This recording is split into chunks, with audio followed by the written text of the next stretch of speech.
blazing down the twin barrels of Underhive Alley justice like the angry iron hornets pursued by ravenous hellfire.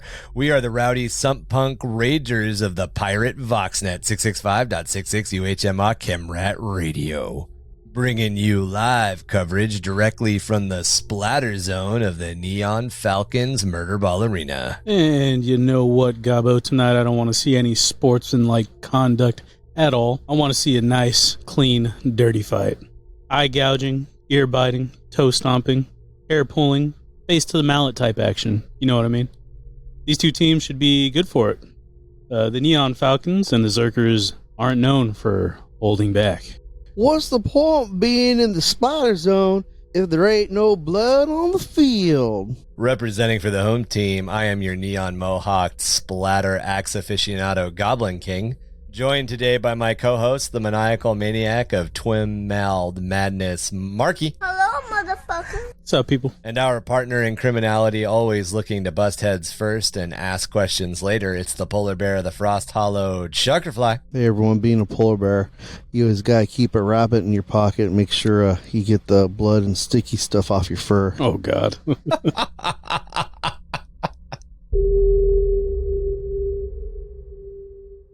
Welcome to episode 77, the Great Crusade Part 2. Last episode, we took a look over how the Crusade was structured, as well as how it evolved out of the events of the end of the Unification Wars. While we didn't go back and cover the discovery of each Primarch in full detail, we are most likely going to get to that as we cover each of the Primarchs individually in the future.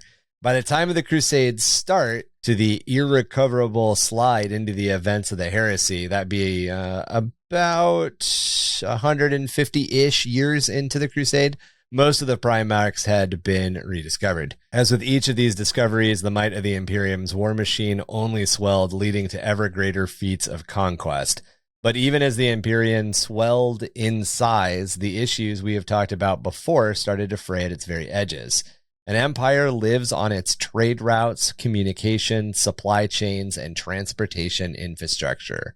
And like many empires that existed on ancient Terra, the larger those infrastructures became, the harder they would be to maintain. Always cracks me up. Every now and then, you have like that Boston accent, the Primax, like my khakis. Do I? Khakis? The Primax. The Primax. How you like them apples? The Primax. Yeah. What is it, Matt Damon?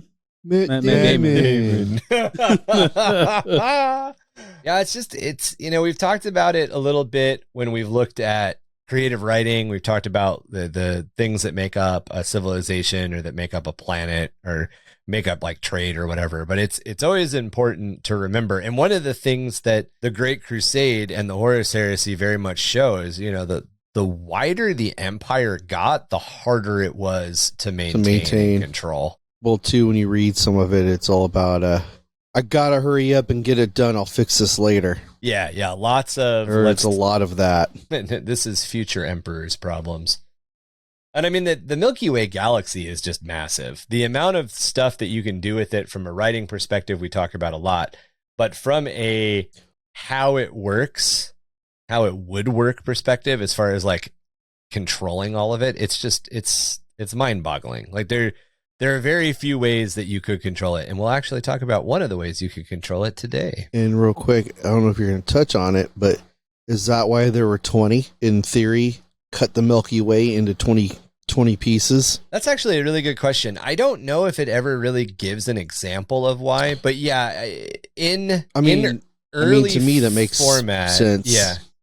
In early format and how it's been pulled through to today, the galaxy is run in a non-centralized manner. So that means that everybody owes fealty, everybody owes money, everybody owes allegiance to the empire, and they have to pay that allegiance to the empire. Like that's just a thing. That's a thing that exists. But by and large, the way that the system governors govern their planets is kind of left up to them. You could have a planet or a system that's governed by a democracy. You could have another one that's governed by a dictatorship. You could have another one that is essentially lawless.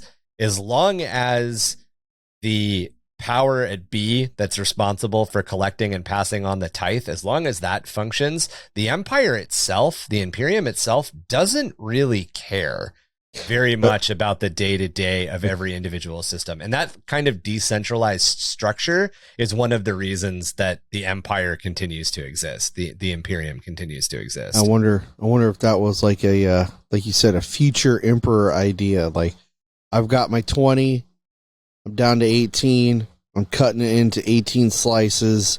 This way I only got to talk to 18 people to handle everything. Yeah, possibly. Some of the things that he was doing on Terra with the Golden Throne would have also made a lot of this academic, because instantaneous travel is instantaneous and you don't have to really worry about it anymore. Yeah, I think it's kind of like what you're saying, like just the sheer scale of the whole operation is just not going to allow you to micromanage each individual planet for morality. It's just not going to happen. Yep. Even now. And yeah, exactly. And as you know, Chuck was mentioning, the Astartes warriors were meant to be like warrior governors at a certain point. You know, there was definitely the idea that, like, you know, there was no rank of chapter master at the time, but the rank that would have been chapter master essentially would have been like, you're a system governor. This is the area that you need to deal with.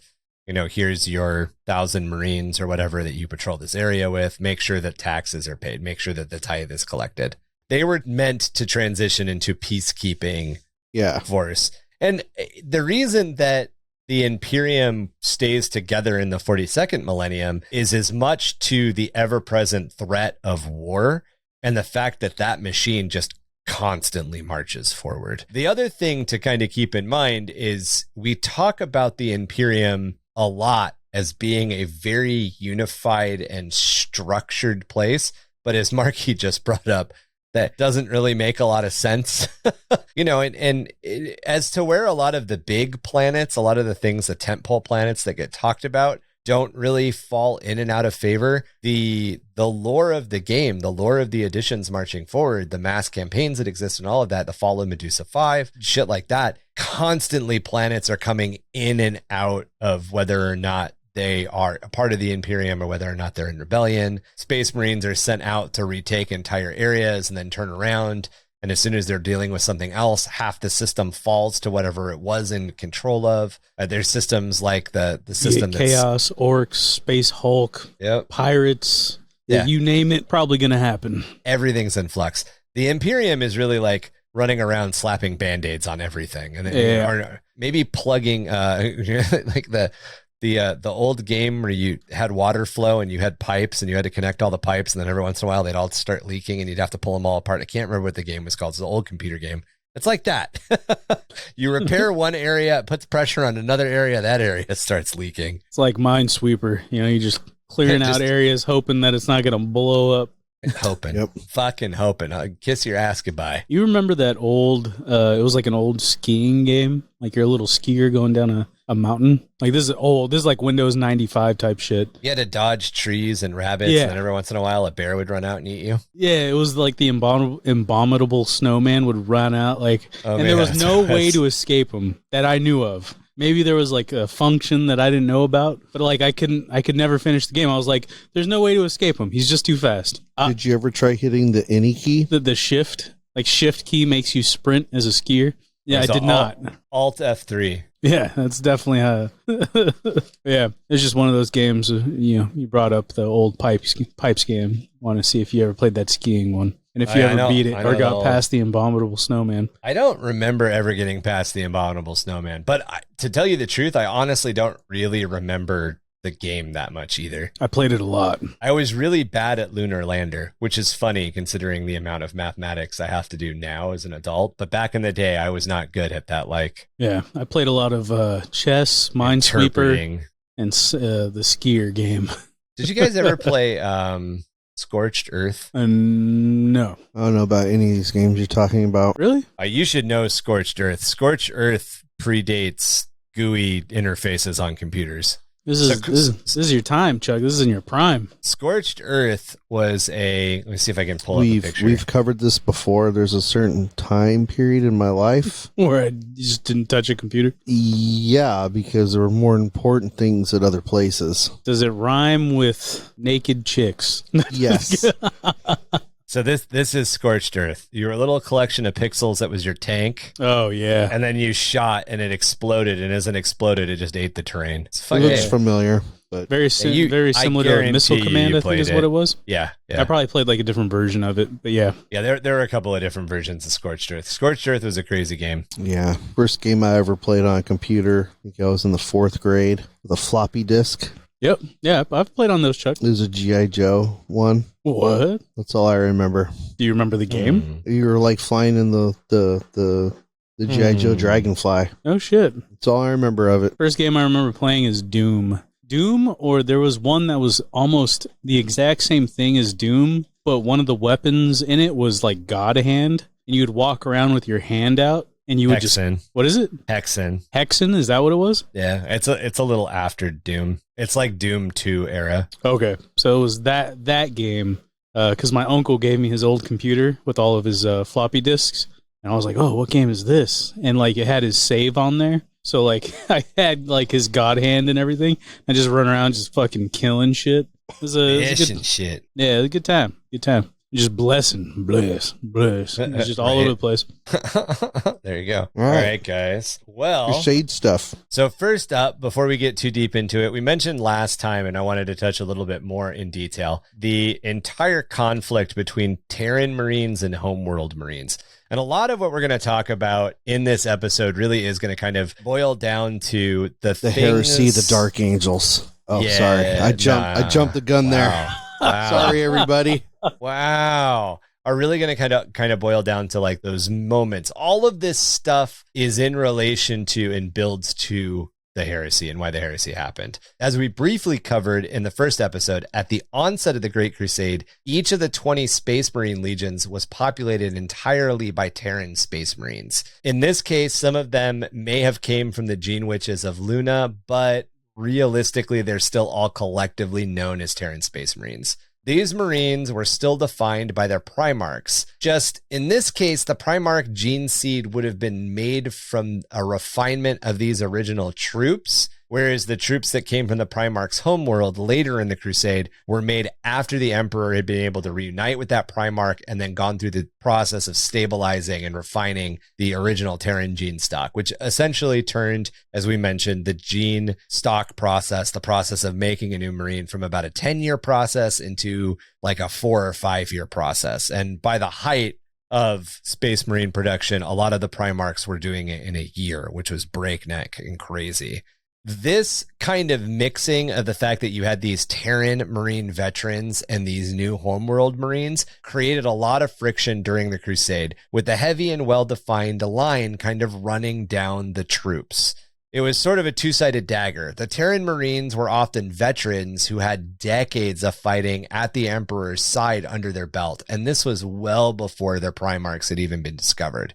While the new Astartes, the Astartes that were being pulled from the Primarch's homeworld, were much more aligned with their Primarch and the culture of the Legion's homeworld, the culture that the Legion, even the Terran Marines, were set to adopt. This led to a lot of resentment on each side, and in some cases probably none more prominent than the example of the Warhounds versus the World Eaters. In this particular case, the case of the Warhounds versus the World Eaters, a lot of the Terran Warhounds did eventually end up getting Butcher's nails implanted after they were reunited with Angron. But at the point where the Terran Warhounds were introduced to what would become the World Eaters, these veterans and warriors that were fighting on the side of Angron, all of those guys had Butcher's nails. So you've got these like 17, 18-year-old, 19-year-old kids, essentially, who have been fighting with Angron for like 5-10 years. They were given Butcher's nails. And then these new guys show up, these new Terran Warhounds who are Angron's forces, and they don't have Butcher's nails.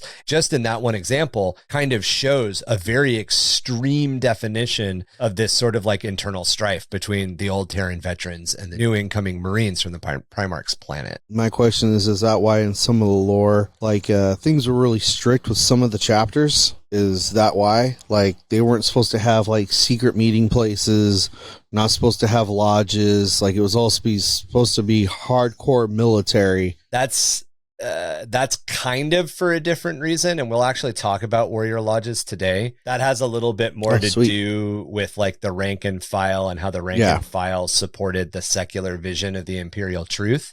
This is a little bit more along the lines of, like, you've got these Terran Space Marines who, in some cases, even in the case of the Luna Wolves, had been fighting at the side of the Emperor for 30 years. That's just in the Great Crusade. Plus, however many decades they fought on Terra during the Unification Wars. So say these guys have 50 years of experience under their belt before they even meet Horus. So these Terran Marines come in with this, like, veteran status as having been warriors in the Great Crusade and in these battles alongside the Emperor, as to where the first generation of inducted Space Marines from the Primarch's planet have this background in history of having fought on the Primarch's side. So you have these Terran Marines who are loyal to the ideals of the Imperium, and then you have these Primarch Marines that are loyal to the idea and the culture of the Primarch's homeworld. And both think that they're better than the other because of their veteran status in their given situations. And a lot of times in the lore, the Terran Space Marines are kind of venerated even by the Primarch World's Space Marines, because those guys, the Primarch first generation, do very realistically understand, like, oh, these guys have seen battle in space. Like, they know many different battlefields. These are guys we kind of need to look up to and learn from. But just because they have that kind of, like, baseline veneration, they still kind of have this, but we're still better. Because we're from our Primarch's planet. Yeah. You're coming into a culture that's not your own. You know, it'd be the idea of a career soldier moving to, retiring, moving to some off the beaten path place. And then that off the beaten path place eventually needs that veteran service in their military. They're going to venerate him because they're going to be like, you have a lot more experience than you have. But they're also going to be like, but you're aside from us because you're not from our culture. This is not your homeland. And and that's, you've got that, like, push and pull between the Terran-based Space Marines and the Primarch's Homeworld Space Marines. The closest analogy that I can think of, let's say you have a Army staff sergeant and he wants to go into the Marine Corps. He would, like Ryan was saying, he is a veteran, he has experience, but he's from a completely different world. The Army and the Marines and the Air Force and the Navy, all completely different worlds. Completely different training. Even terminology. Everything. Yep, even terminology. Obviously, there's stuff that overlaps, and that Army guy coming over and saying, well, I've been in longer than you, even though you've been in 2 years, I've been in 10, but at the same time, it's like, well, I chose this career path and I'm staying here, and I'm trying to think of 2 years is probably a bad example. Well, like a 5-year vet versus a 10-year vet. It's actually a really good example in this case, because you've got the Terran-based Space Marines who have been fighting for like 50 years. Right. And then they're coming into a situation with the Primarch-based Space Marines that have been fighting for like 5 years. Because before the Primarch Space Marines are uplifted, before that first generation is implanted, they're mortals. Yeah. So you've got these immortal soldiers who are being it's exactly what you're talking about, Marky. It's exactly what you're talking about. It's like 10 years to 2 years. On their homeworld in either a rebellion, seizing power. They've already have the power, and that Primarch's been ruling for a while. The funny you're a veteran of the discipline of war, but you're not a veteran of the Marine Imperium. The funny thing is, and Marky's analogy, like the Army guy is a veteran of warfare, but he's not a veteran of the Marines. And that's how a Marine's going to look at you. Like, sure, you're dope because you're a vet, but you're not a Marine yet. The funny thing is, bro. Yeah, exactly. Even coming into like the Marine Corps, for example, they would have to go through boot camp again. When normally, if you, for example, were to go from Army to Air Force, you maintain your rank and you maintain your training, I guess, in a sense. You don't have to go through Air Force boot camp. You would just learn that through, experience from your new job. But in the Marine Corps, you have to go through boot camp again. You have to go through combat training or 0300 training. Like you're you're starting back from square zero, even though you're a vet. You have veteran status, and I believe you're also bumped down a few ranks, more than a few. And like, if you want to look at it from a non-military analogy perspective, you go through college and you get an internship and you work through college and you get a relatively good base. You build a community around you and you have a lot of contacts in the city that you're in college in, and then you move for your first job. So even though when you take that first job, that job understands that you have this work experience and you know what you're doing, you don't know the company's culture. And company policy. Yeah, and there's a company culture and a company policy that you have to kind of adapt to. But just like make it the extreme example because it's Warhammer 40k. So you're a CEO, and then you all of a sudden are just a rank and file worker at the same company. The company hasn't changed, right? And you just like. And that it's this difference. And then of course there's always the homeworld side of it too. The Terran Space Marines are very Terra first, and like the Luna Wolves that are from Chthoniya are very Chthoniya first. Because we were born on Terra and we were born in Chthoniya. So our entire identity is Chthonian, our entire identity is Terran. And it expresses itself in weirder ways in the novels. Like, for instance, Loken doesn't speak Chthonian until he's taught to speak Chthonian. It's not his normal language. His natural language is High Gothic because that's the language of the Empire and of Terra. And this is just something that groups of people do. As soon as you've got, even if you are the same, we just have these tendencies to build little walls and like little lines in the sand between each other. Like, it doesn't matter, it happens in skateboarding. Oh, well, I can do an ollie 3 inches higher than you. Right. But I can do an ollie over water. And that becomes the thing that these two guys glare at each other over the skate park, and that it just, whatever those little things are, that's sort of the point that we're getting across or trying to get across. So the next weird Space Marine thing is the Hive Astartes or Quasi-Marines. By and large, the story of each of the Primarchs before the rediscovery is an epic tale in its own right, each undergoing childhoods and hellish environments, all while overcoming obstacles worthy of the greatest of Greek tragedies. While it's too much to go into full detail for the context of our coverage of the Great Crusade, as we mentioned before, we are definitely coming back, and each of the Primarchs will get a look in the future, probably in a dedicated episode or two per Primarch, not all of them. And we're not going to do all of them in one episode, unless you guys want a 45-hour episode, and then we'll all die. No. However... Do a charity run. Charity run. Live stream. Oh my God, man. Twitch. Charity run. 2.5 hours in, we would all be like so hopped up on energy drinks and sugar. We would no longer be talking about Warhammer. It wouldn't be a charity run. What are those little 2-wheel things that the people pull? Like the little buggies that you go in?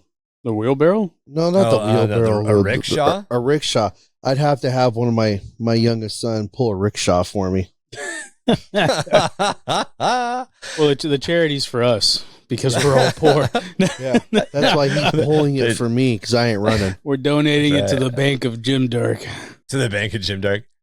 However, it's important to note that each became, in their own way, great military leaders and conquerors of their respective planets before they were reunited with the Emperor and the Imperium. So each Primarch had this entire lead up to becoming a great military leader and then conquering whatever force, whether or not it was another human force or Xenos force or giant monsters, in order to like reunite their own planet. So they were powerful and majestic presences that gathered the greatest warriors of their planets to their sides in these conquests, while their sheer force of charisma assured that even when they were children and young teens, they were great leaders of men. This is a 10-year-old and you want to follow him into battle, and you just do because he's so charismatic. He's a 10-year-old that's already 6 foot tall. Right. However, they were still basically kids, and a lot of times they had to seek out aid from the most legendary warriors or scholars their planets had produced up to that point. Mentor figures that often followed them or took the place of advisors for the young Primarchs as they grew into leaders and started to unify their worlds. the first new Space Marines most of the Primarchs inducted, once they had been reunited with the Emperor, came from the population of warriors who had already been loyal to them before they were realized or before they were introduced to the idea that they were Primarchs. They were just leaders. You know, Horus had a retinue of warriors that surrounded him well before anybody told him he was a Primarch. The Emperor shows up, goes, "Oh, you're a Primarch. We need to raise warriors from your planet." And Horus is like, "Well, great. I already have an army." Like, done. I can check this one. Low-hanging fruit, boss. Two of the Primarchs got to go, "We already have empires." Yeah, one of them was like, "And I'm not giving it back." Most of the time, this worked out relatively seamlessly and pretty easily. Their warriors were young, resilient, and strong enough to undergo the surgeries of full implantation of the augmetics. However, this wasn't always the case. Yeah, a couple of them were, they got some of the benefits, but they were a lot shorter than the rest of them. Yeah, yep. So I did a bad thing, and I was on the social medias, and oh no, I saw that looking up toe pics got you. Yeah, and I just stumbled upon some Space Marine lore, and it was someone. I mean, this could be complete bullshit. Don't quote me. This person was saying that the Emperor spliced the DNA of like wolves or canines into like Russ, and he also did that. I don't know if he did that same thing with like other Primarchs, but that's what this person was saying, and that's why they were saying that the space wolves on that planet also have like the whole issue with turning into wolven. Yeah, the Canis Helix. So we'll talk about the Canis Helix and where it came from when we look at Leman Russ as a Primarch and the Space Wolves. And in a lot of cases, you know, when the Emperor was building the Primarchs, he was gene splicing a bunch of shit together. Whether or not he cut in wolf DNA or whether or not that's more tin hat stuff. Possibly. Oh, we're not in a position to get into that bag of beans right now. Sure. Just remember, there are no wolves on Fenris. So yes, there are. The Canis Helix. Nope. Well, it depends. The Fenrisian wolves are just the Fenrisian wolves are just space wolves who have degraded that far. They're super loyal. I mean, dogs are super loyal. We'll get into it. This specific talk about the Canis Helix is like will be a subject. Its own thing. Yeah. This is its own episode. Yeah.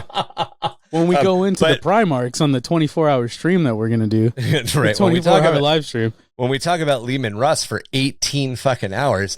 So in that particular case, and in a couple of other cases, there was non-human DNA that was spliced in for various reasons. Or, and I'm going to put this there now, or the Emperor had gone back to ancient human DNA and spliced it in because it had advantageous desired effects.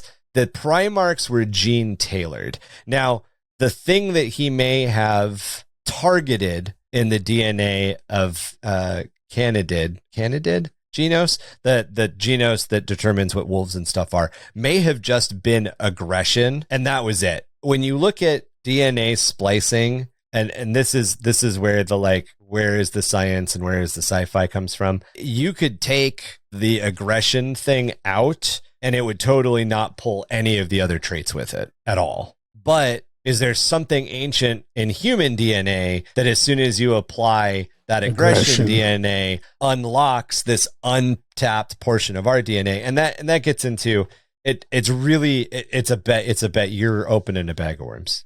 And they flew and when they're in their little baby tubes, they flew through the warp. So that only warped what was already there. So, that only last thing, the Terran-born Marines that were Space Wolves didn't have that issue, correct? In general, the Terran-born Space Marines did not have any of the defects that the Primarch's gene seed unlocked in them. They were Terran-born, that's why. But a lot of them also didn't survive. They're pure. Like, yes, a lot of them are dead now. By the time you get to the aftermath of the Horus Heresy, there's not a lot of Terran Space Marines left. And a lot of them that are left either became Knight Errant or Gray Shields. Abaddon, he's a Terran-born Space Marine. No? Nope.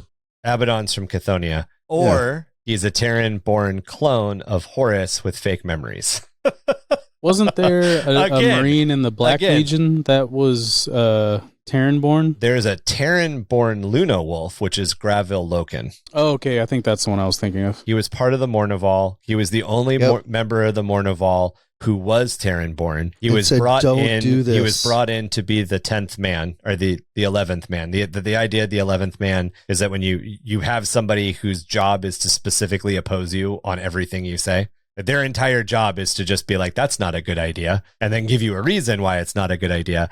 Even if they agree with you, they're there to argue with you. That was why Loken was brought into the Mournival, and Loken and Abaddon had a very brotherly relationship until everything started to fall apart. And then Loken was like, you guys are wrong, and I'm not following you. Loken at one point, the voice of reason, during a battle we will talk about next episode of the Great Crusade coverage, in the Battle of Istavan 3, was like, fuck you all, I'm a Luna Wolf. And a bunch of Luna Wolves followed him. A bunch of the ones that stayed loyalist changed from Sons of Horus to Luna Wolves.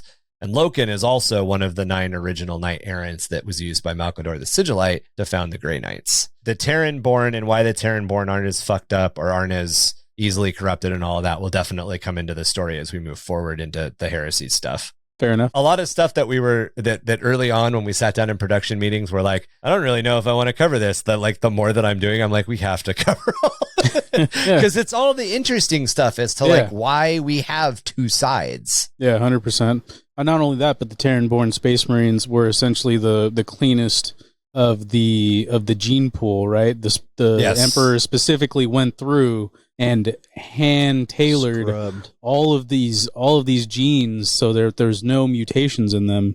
That way he can have the perfect soldier. By and large, too, the early generations of Primarch Homeworld Space Marines were pretty pure as well. Mm-hmm. It really came to the end of the Crusade when there was the arms race that a lot of the mistakes started happening. Minus environmental effects, right? And I mean, with the exception of a couple of the planets, the Mortarion's planet being an example, most of the planets, because their populations hadn't been exposed to just years of fucking biological and nuclear warfare that the Terrans had been exposed to, they were just cleaner. Well, I mean, it makes you think the salamanders for Vulcan. The Terran-born probably didn't have black skin and red eyes, right? Because they weren't from Nocturne. No, they weren't from Nocturne, so they didn't have those traits. Yeah. Which is a little weird to think about. If you a salamander without black skin and red eyes, you're like, whoa, what the hell? But not all salamanders, even from Nocturne, have to have black skin and red eyes. It's very prevalent. For another, really? We'll do Primarch and Original Legion episodes, and then we'll do chapter episodes. The big chapters, the chapters that are kind of staples that everybody kind of knows and plays.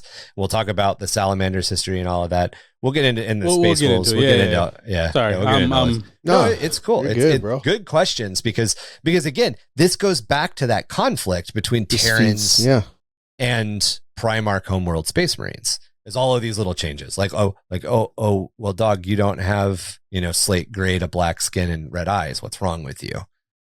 You know what I mean? You look like you have normal human skin color. What's wrong, Pinky? Yeah, 100%. What's wrong with you, Pinky? So the most classic example and a figure who will become more and more important over the next 6 to 7 episodes as we talk about the Crusade and then the Heresy is Khorffaron of the Wordbearers Legion. Can't stand that guy. When the Imperial Heralds arrived on Colchis to be reunited with their Primarch Logar, Khorffaron was far too old to undergo the full implantation process to become a true Space Marine. However, he had been Logar's foster father and was one of his greatest spiritual advisors and counselors, not to mention a highly esteemed and well-regarded warrior and veteran of a lot of battles before and a lot of battles after he had joined Logar's side. Khorffaron was an old, fucking well-respected warrior before he joined with Logar. If you want to kind of get an image in your mind, the old knight on the Kingsguard in the Game of Thrones show, that's kind of where Khorffaron was age-wise. He was just this very old veteran, very highly esteemed warrior, knight, paladin, however you want to kind of look at him. Joined Lorgar's side, and, started fighting, and they were just like, dude, this dude's invaluable. He's old, but he's invaluable. Because of this, he was favored enough in the eyes of Logar that he received as many of the most potent biological augments it was possible to give to his aged body, as well as many of the cybernetic augmentations and a specialized suit of Terminator armor that brought him the rest of the way. So as Chuck mentioned, this dude was short. This dude was human-sized. He was too old to benefit from any of the hormone growth stuff that made his body bigger. So he was short. And the way that he made up for that, the way that they made up for that, was he basically lived in his Terminator armor. He couldn't really leave it. Not only that, but he continued to age. This dude just, he got the second heart, he got the lungs, he got all the shit that made him just a fucking monster in combat. But he was already old, and he was just going to continue to get older. Something stopped him from aging and made him bigger. It wasn't the science of the Imperium. So this brought him... I wonder what it was.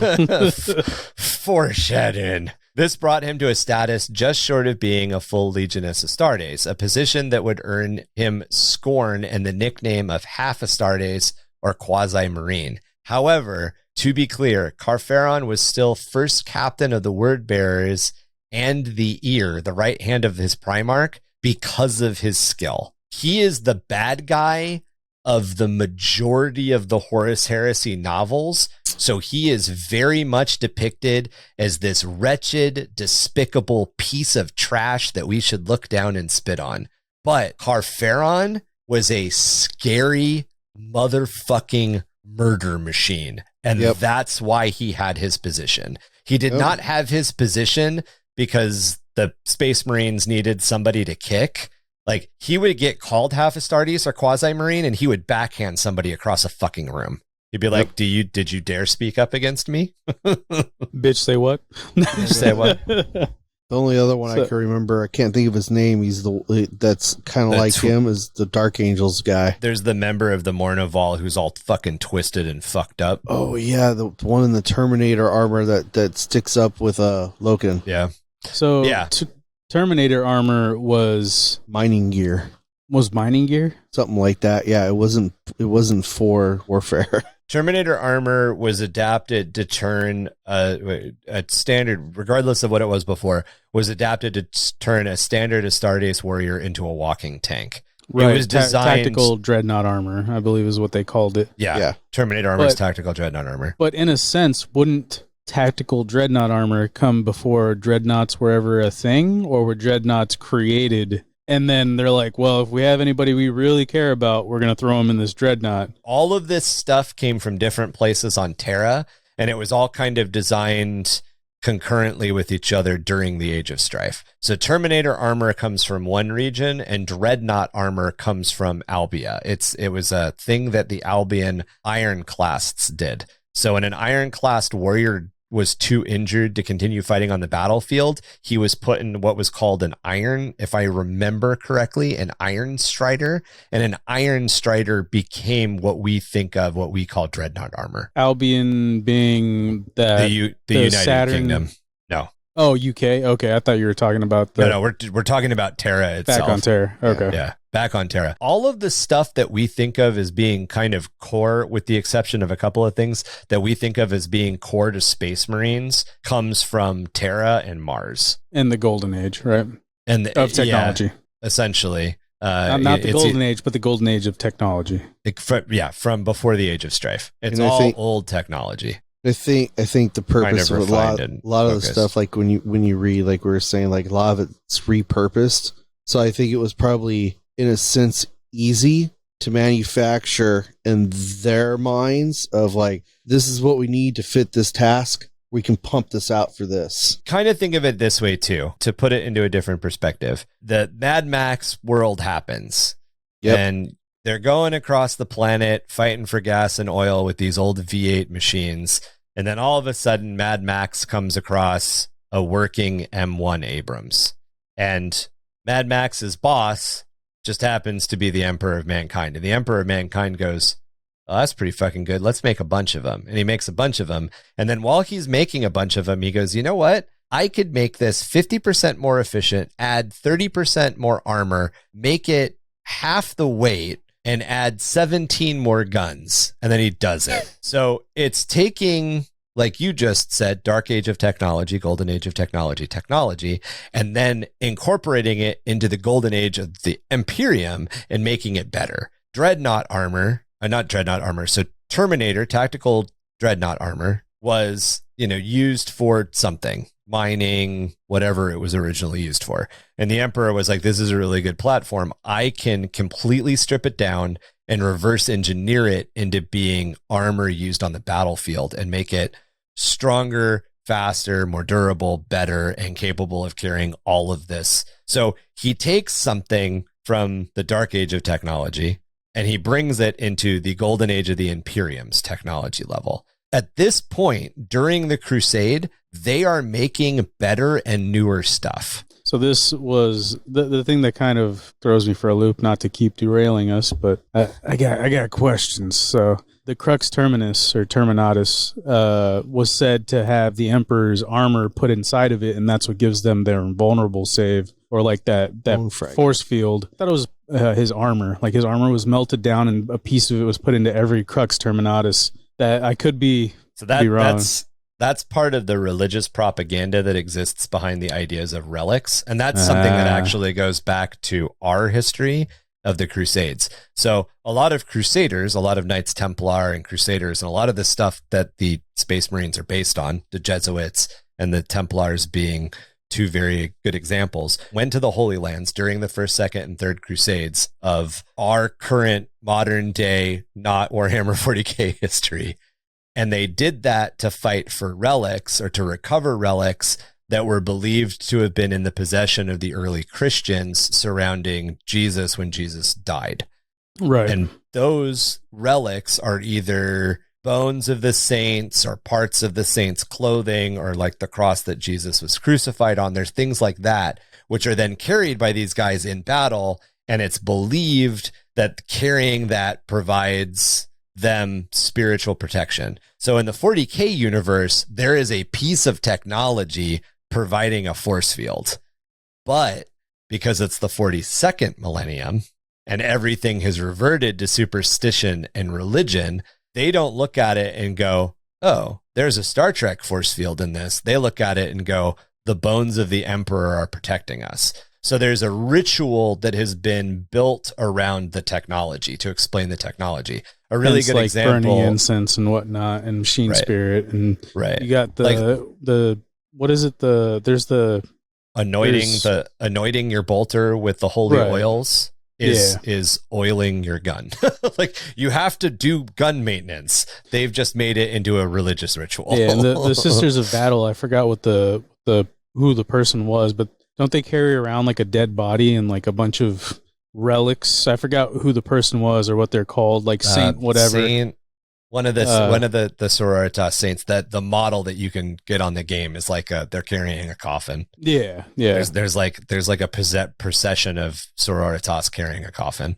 Yeah, a coffin and a bunch of relics essentially, and like each relic has its own thing and whatnot. But same idea, right? Same idea. And in that case, those relics are actually being used as a focus to summon a daemon that is not part of the ruinous powers, which is even another layer of like, what the fuck? Yeah, she was probably a demon, all right. And that's one of the reasons that Warhammer 40k uses daemon instead of demon. We call them demons, but the word form is daemon. Daemon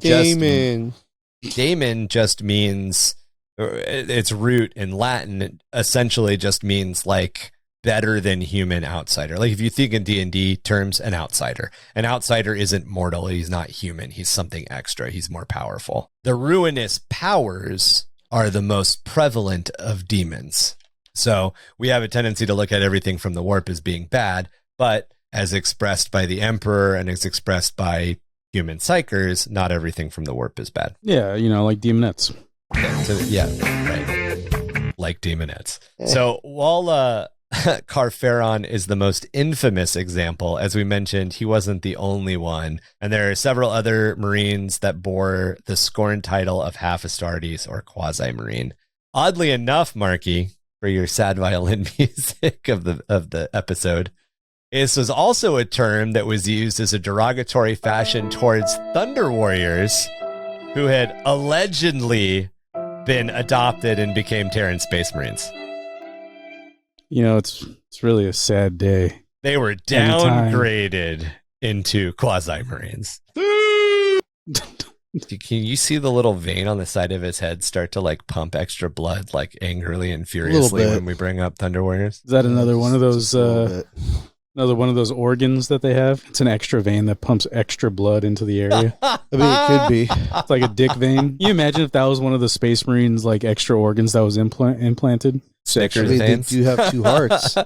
It's the not well recorded and almost never spoken of 22nd organ, Snickers veins. So what you thought was venom being spit out of their mouth was actually just a sex machine pistol vein that was implanted into their penis, and they would shoot. They don't. The hormone therapies makes their ding ding shrink and essentially become non-functional and useless. Like I said, the sex machine pistol. So those veins, those cock veins, just go up the side of their neck now.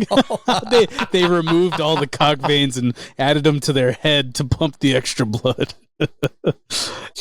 You ever seen? By the way, the entire like only men can be Space Marines thing completely falls apart when you actually look at the lore, because part of the lore is like essentially if their ding dong shrink and they become sexless. Like they still have them, but like they don't have any desire for sex and they don't really have sexual desire. The thing that everybody's up in arms about, the strength of the cock, the male penis, is completely absent in Space Marines. It's like a couple of Raisinets and a Tic Tac at that point. Right. Like, so why is everybody so mad about their dicks? Unless you're part of the Emperor's children. Hey man, you just gotta take accountability sometime. And that's technically because they have been given back to them by chaos. All right. So don't take this out, Ryan, because I got a question for you guys. Oh God. If you could be an extremely badass murder machine at the cost of your dick and balls turning into a bunch of Raisinets, would you? It's a really weird question, because if you went through the process to become a Space Marine, you wouldn't have a sex drive or a desire to have sex anymore. Right. So it becomes kind of a moot point. It's like when you ask somebody who's been circumcised, would you have rather not been circumcised? I'm like, I don't fucking know. I don't know what it was like before that happened. There's Marines that have children before they become Marines. All right, but that wasn't my question. My question I'm just telling you. Like I got to argue from the other side of it. There's 16 and 18-year-olds on these planets that already have kids. I was just wondering if you guys revisit their grandchildren. So sure. You guys are overcomplicating it. All right. The salamanders are coming up a lot in this episode. It's a simple question. It's a simple question. Would you sacrifice your sexuality to become a murder machine in the 42nd millennium? Nah, I'd just be an inquisitor. Huh. I mean, that wasn't the question. Be a murder machine. You guys are butchering my question, God damn it. Would you become a Space Marine? All right. What would be the alternative? Yeah. Right. There's a 90. No, I can answer this because we lorically know that Space Marines are inducted between 9 and 12 years old in the 42nd millennia. And I know a lot of people get mad about this because they're like, I can totally beat up a bunch of 9-year-olds. But you have to understand that socioeconomically and by anthropology, and you can look at this with like the way that modern gangs work, like modern street gangs work. The average age of a street soldier, is between 9 and 16 years old. So it totally makes sense between 9 and 12 years old to be when you're inducted into this. Between 9 and 12 years old, I probably honestly cared more about beating shit up and being a badass than girls. Yes. I was just starting to care about boobies. And post 12, it was all over, but that's a very dark and different story. But between 9 and 12, I probably would have chosen to be a murder machine. Chuck's staring at me. He's like, that's not the case for Marky. I started early bloomer. At 9 years old, you were ready to have a bunch of children, Marky? Well, I mean, I didn't know what the purpose of what was happening, why you had things going on. You didn't know, but you enjoyed it. Really put yourself in the headspace of a 9 to 12-year-old kid. Oh, I'm putting myself back there, and I do. Yeah. I started thinking about boobs at a really early age, Oh yeah, so, I 100% agree with you. I started thinking about boobs and butts and how hot girls were at that age. This is hypothetically speaking, allegedly, but making a connection between I like the way that boobs and butts look, and I understand what my penis is used for to ejaculate during sex. That's a big leap. Oh, I knew. You're talking about going from 9 to 25 in like 4 hours. Things haven't changed much since the age of 9 for me. I'm not gonna lie. I think not to make this a cop out for myself. It is a very tough decision, and if I absolutely had to, if the possibility of me becoming a oh god damn it, what are they? Not a word bearer. What are they? An aspirant? World eater? What's that? An aspirant?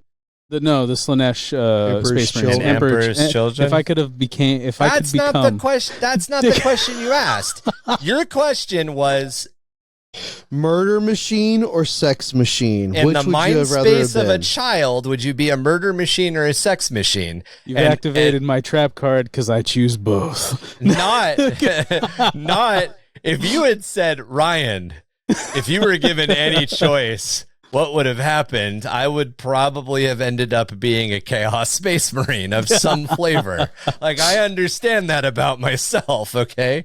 Well, no, let me take that back. My answer would have been, I probably wouldn't have survived to an age to make the decision. Yeah. I was going to say Anyway. the alternative to not becoming a Space Marine is there's a 90% chance of you becoming an Imperial Guardsman or a Hiver and dying before dying dying you're a virgin. 13. Marine, right? Marine. Those are my choices. Marine. We're going to talk about a traumatic experience that Marky had when he was a child. So the reason this could be the whole reason, the whole thing. This could be the thing that shaped me. No, It's Chuck, the butt it's not thing. It's not the butt thing. God damn it! Stop bringing it up. So thankfully, nobody in my family listens to the podcast. So I found. Yeah, that's true. I don't know. At least my sisters and my brother don't know about this. So this is a completely new thing. So when I was 9, 10, I found a VHS tape underneath. No. So I found it in my mother's drawer. Now I was looking for batteries. For the TV remote. Don't fucking give me that, Chuck. All right, I'm being very serious right now. I think we all have a story of accidentally coming across our parents' pornography. Mine wasn't accidental. I was on a hunt. Chuck's like, I know. As soon as I knew that it existed, I became on the hunt. But the first time I found it, it happened randomly. I was not looking for it. Yeah, I was looking. No, I definitely was not looking for it, and I'm not trying to romanticize this. This is just the experience that I had. I was like, I think it was like Roses and Lovers or something like that. So sounds real pretty. Yeah, it was Blood and Chocolate, the romantic movie about Jesus. werewolves. So I popped in the VHS tape, and lo and behold, I found my favorite part. And I can only... Was it on that part already, or did you have to start watching? No, I had to do a little research. I hope Ryan's looking right now. He's like, okay, I'm bookmarking this time, and the podcast is a straight going to Patreon. He's like, this stuff is getting completely cut out. I'll leave it in, but we've been talking about this for a bit. All right, for too long. Trying to we can move on. We can move on. No, you gotta finish the story now. Marky brought up a good point. That was the general experience. Yeah, that is why I probably am what I am. Was it already on that spot, like stop there, or did you have to watch and find it? No, I had to do some research. So you had to watch for a minute. I had to do some research. You had to watch. I had to do some research. again, I'm going to make the counter argument. I knew what pornography was when I was 9 years old. I did not. Let me phrase it a different way. I, at 9 years old, would be incapable of conceptualizing somebody telling me that the hormonal changes that the aspirant program did to my body was going to make it so that I didn't Mr. Winky get a hard on again. Mr. Winky wouldn't wake up anymore. Yeah, I don't think I would have conceptualized it. I think I would have conceptualized I get to be a murder machine. I get to be a murder machine. So I guess it all depends. I think by and large, if you were to ask 9 or 10-year-old boys if they wanted to be in Space Marine power armor or if they wanted a Playboy, would be like, I can get a Playboy whenever I want a Playboy. I want Space Marine armor. Like that's the thought process. Do you want boobies now or do you want power armor forever? Power armor forever. When I have the power armor, I can get as many boobies as I want. That's the equation. That's how a 9-year-old thinks. If I get the power armor, I get all of the boobies. And then when you're in the power armor, you're like, I don't give a shit about boobies. That's the trap. Well, I mean, I guess it would be a full disclosure thing, right? I mean, do we want to be honest here? You wouldn't understand. That's the point. I watched He-Man and G.I. Joe for Tila and what was the other one? Scarlet and Lady J. That's why I watched those shows. You didn't watch it for He-Man? I understand what you're saying, and I completely agree with you. And I did the same thing. The full disclosure. And like the way that we think now when we look at all of this information and all of this stuff, and then we compare and contrast and we come the pros and cons thing that our adult brains do, your 9-year-old brain doesn't do. Your 9-year-old brain literally goes, what is the coolest thing that could happen right now? I want that. Oh yeah. I remember when that happened the first time at that age. I haven't stopped wanting it. So I think what you're saying is, when the recruitment program shows up onto the planet, they got to get you at the right time. You're the outlier. Here is the way that a 9-year-old processes this information. Most with every 9-year-old except Chuck. I can become a god that can take whatever I want, or I can have sex. Like that's the question that you're really asking. And like I again.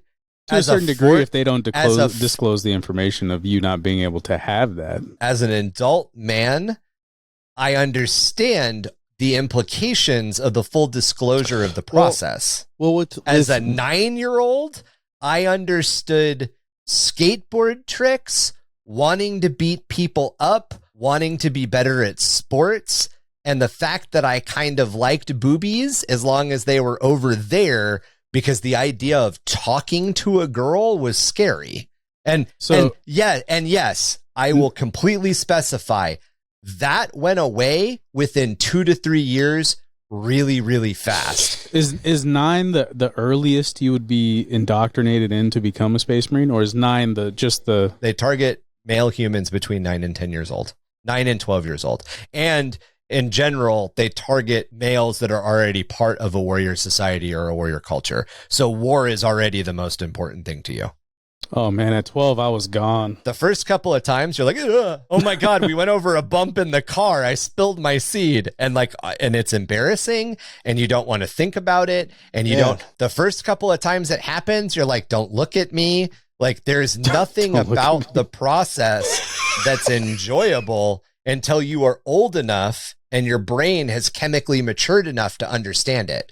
And maybe in Chuck's case, that chemical maturity happened at 6. That I'm willing to accept that. But 6. For the majority of human beings, that's why I'm saying, like, it would depend on the recruiting when it all happens. Because even in the novels, it's kind of fuzzy. I understand for certain people, it happened in utero, and that's just how it works. You know, some guys are born smoking a cigar in a 3-piece business suit, ready to slam some puss. Most men are born not knowing what to do with their noodle until they're 16. Like that's just how it works. I agree with you. At the age of 9, yes. Power armor all the way. Honestly, you'd probably even do it at 12. I would have done it at 12 and I knew what sex was. Very realistically, our brains are not chemically ready to deal with that level of emotion and that level of like pleasure and hormone reactions. People and all at the of that. age of like their mid-20s aren't ready for it. Exactly. A good chunk of the human population now in their mid-20s would probably choose power armor over having to talk to a woman. All right, let's get these rails back on. Anthropologically speaking, between the ages of about 9 and 13, 14, 9 to 12 being the sweet spot, we are incredibly suggestive as humans. Our brains haven't fully developed yet. We're in a very, very easily suggested and very easily manipulated place. And because we're in an easily suggestible and an easily manipulated place, that's the time when we can do some of the most aggressive and the least thought-induced actions.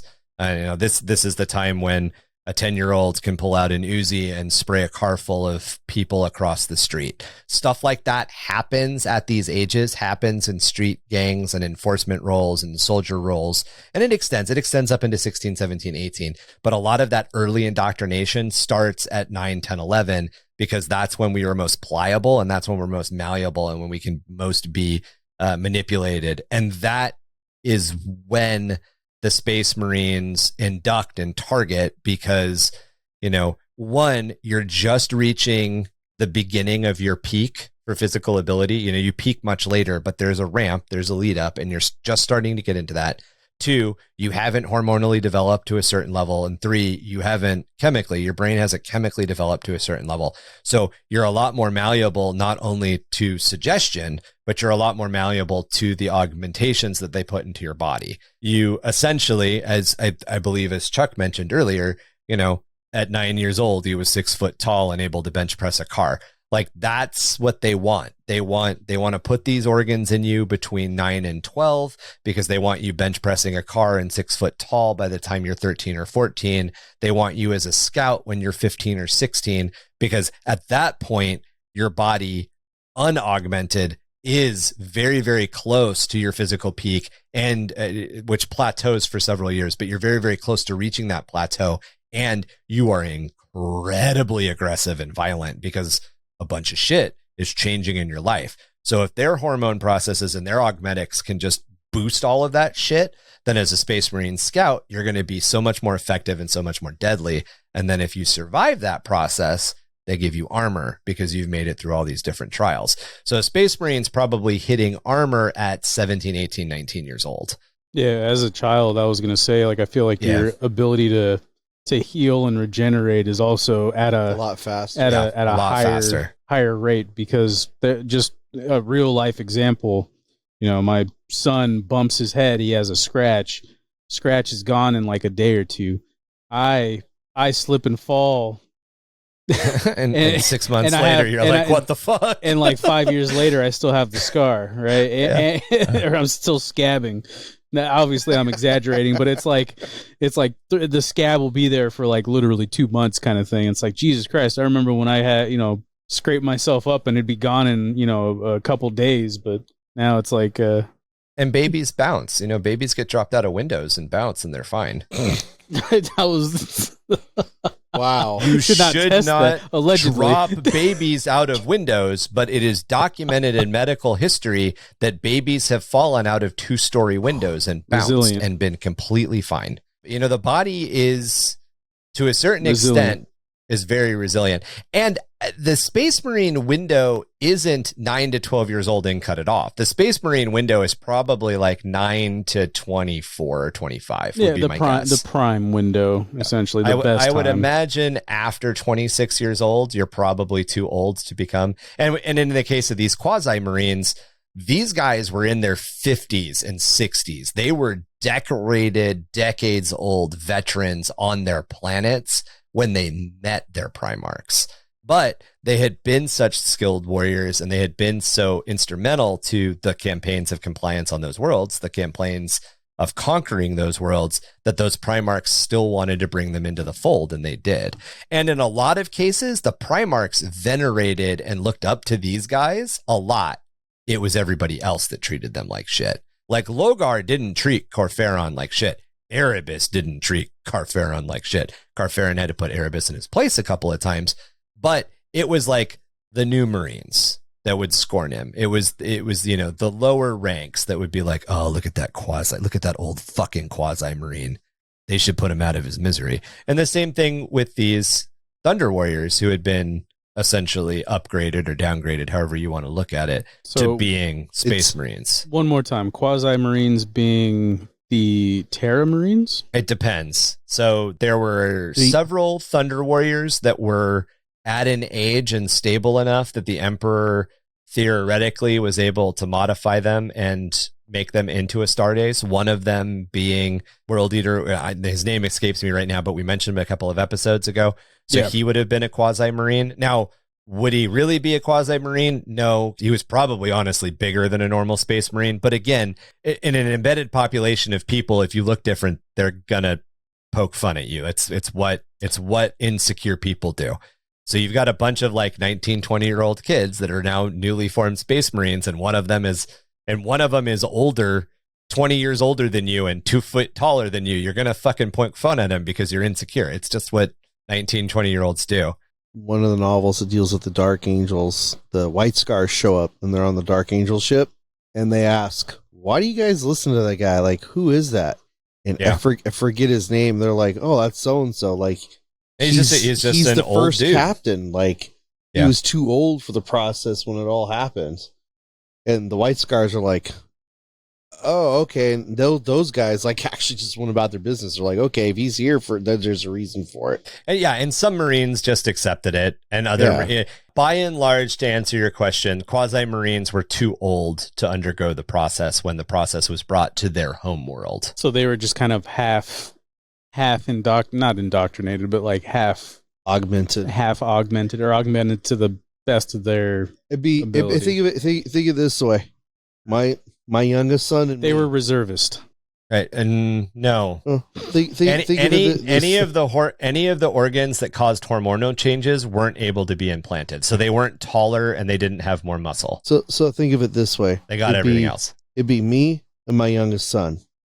I'd be a Quasi-Marine. He would be able to do the full-blown Marine transformation.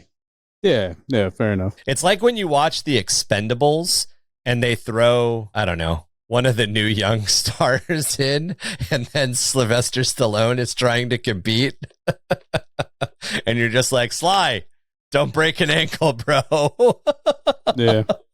New one's coming out. You're like, man, Megan Fox runs way faster than Chuck Norris. Well, yeah, Megan Fox is 34. Chuck Norris is 107. Is she really? I thought she was older. She might be older, but like that's the comparison you should be making. So the waning years of the Great Crusade, a lot happened during the last 40 years or so of the Great Crusade.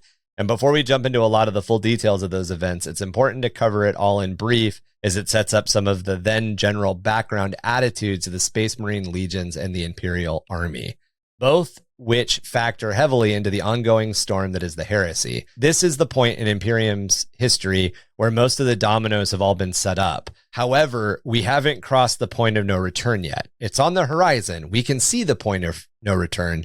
We're just not there yet.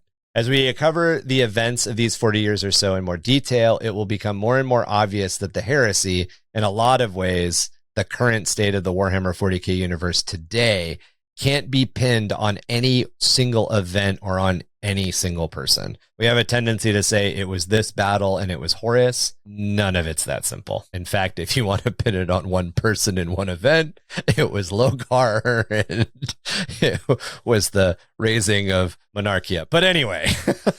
Yep, Logar. One of the big turning points of the Crusade, and probably one of the first major coffin nails that leads to half of the legions fully rebelling, was the defeat of the Orc Wa at Olenor. This conflict has become the semi-legendary event known as the Olenor Crusade, and the Emperor declared this the greatest victory of the Imperium up to that date, while it also was the largest Imperial conflict and victory against the Orcs. Again, as of this point, there are bigger ones after, but at this point, the Olenor Crusade was the biggest victory against the Orcs.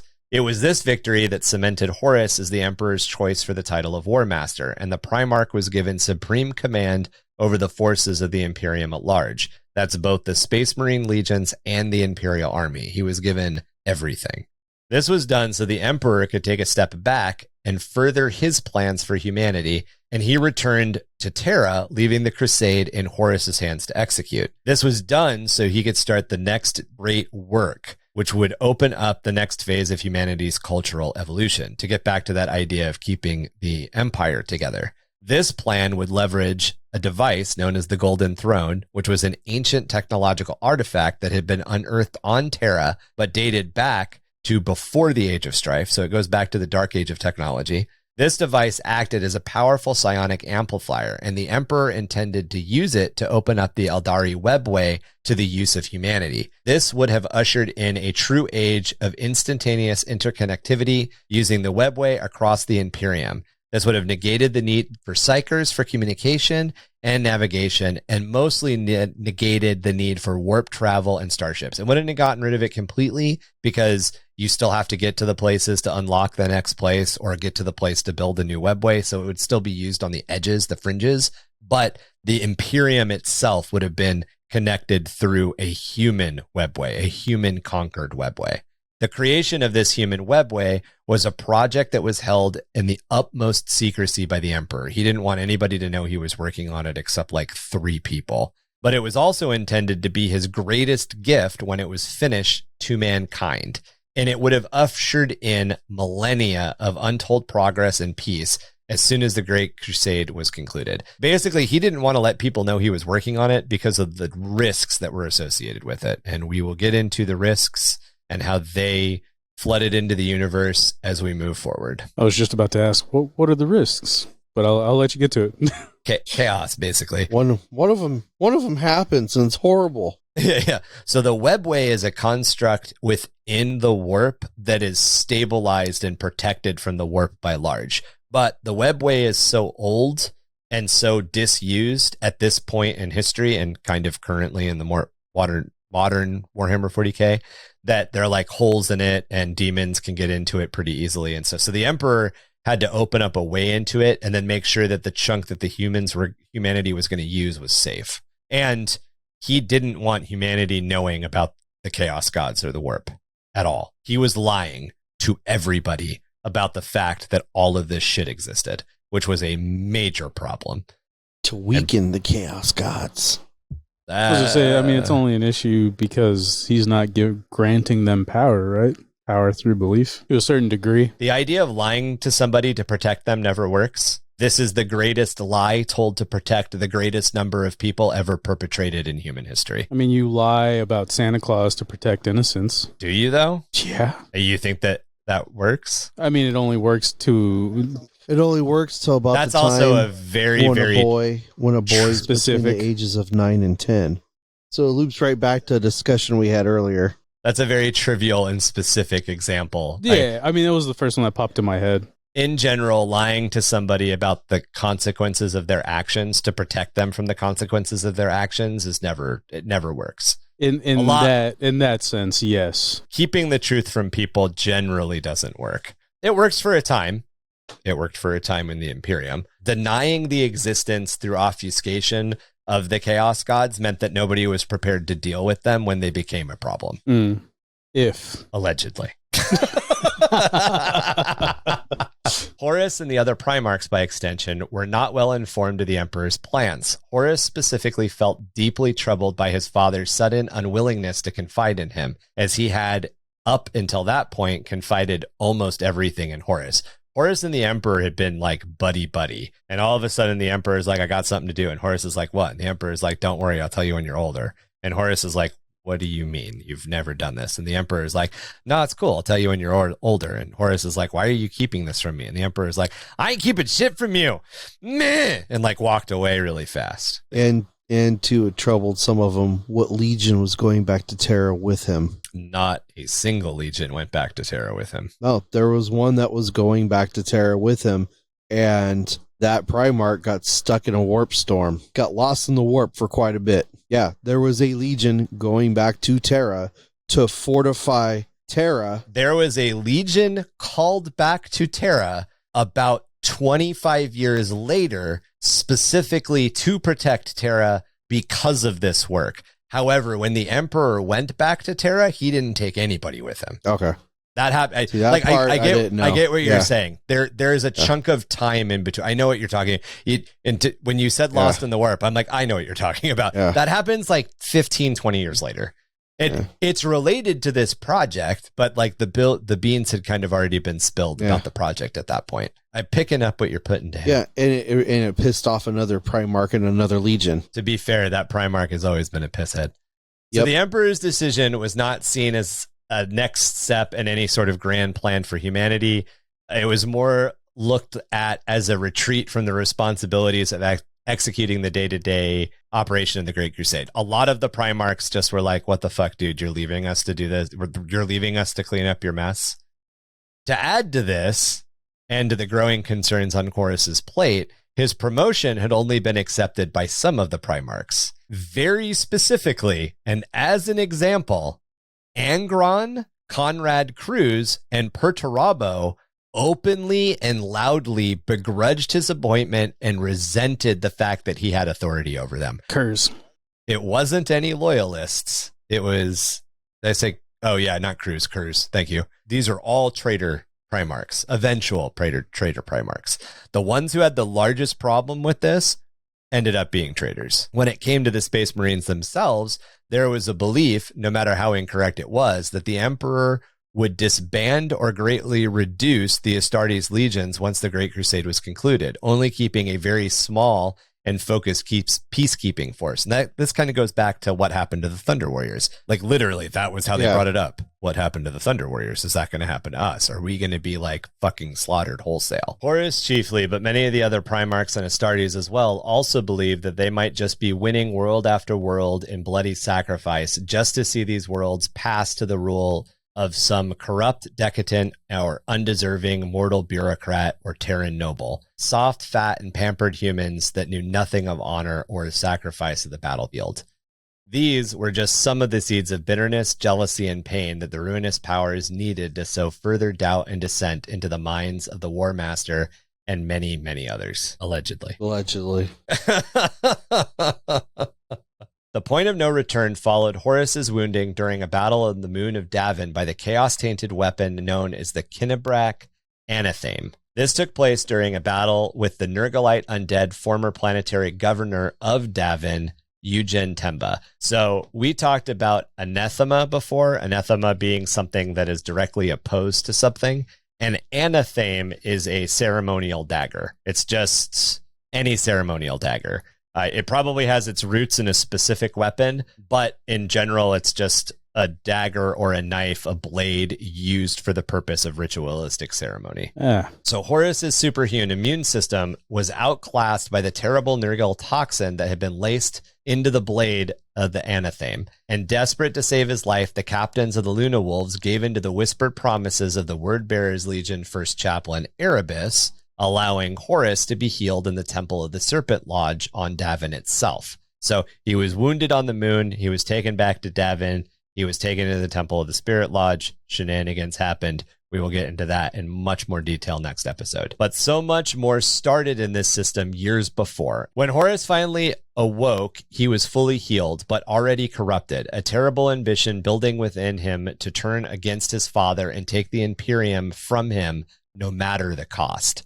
This is the hazy point where the historical period of the Great Crusade and the events of the Horus Heresy begin to blend into one another.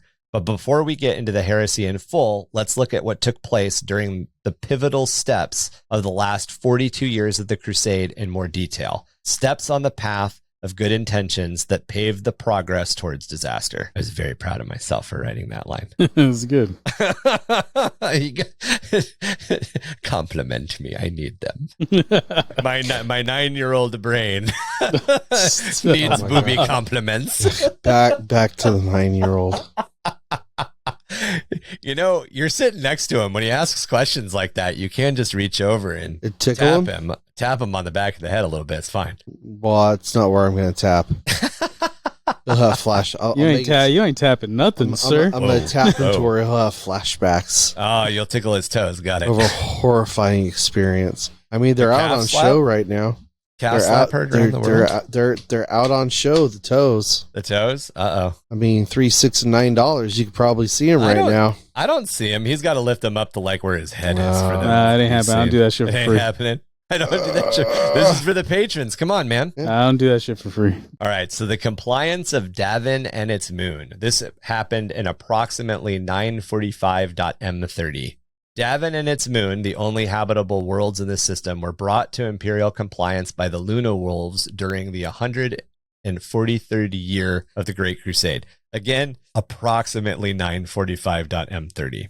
Horus's 63rd Expeditionary Fleet, alongside a contingent of word bearers, have been involved in this campaign of compliance. Both Davin and its moon were desert pharaoh worlds and were populated by a genetically divergent branch of humanity who at first attempted to resist the Imperial forces but were vastly outclassed by their military.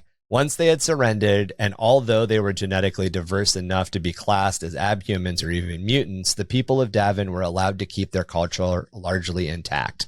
They basically just started bringing in colonists and settlers and having them settle next to the Davinites. This was because of how they had impressed Horus with their courage in battle and their willingness to adapt and learn. In these conflicts against the Luna Wolves, these dudes lost fast, but they would come back to a second battlefield, or they would be met again, and they had learned from the Luna Wolves' tactics and would fight against it in a way that Horus was like, dude, these guys have better weapons and shit and more people. We might actually lose. And then as soon as the Davinites realized that like they weren't going to win, they were like, all right, we're coming to the table. There was none of that, like, and this happened in the Horus, and this happened in the Crusade, not the Heresy. This happened in the Crusade a lot. The emperor would beat on a planet for a certain amount of time, and then he would stop and he'd be like, all right, I'll give you guys like 12 solid gold pyramids and 74,000 starships.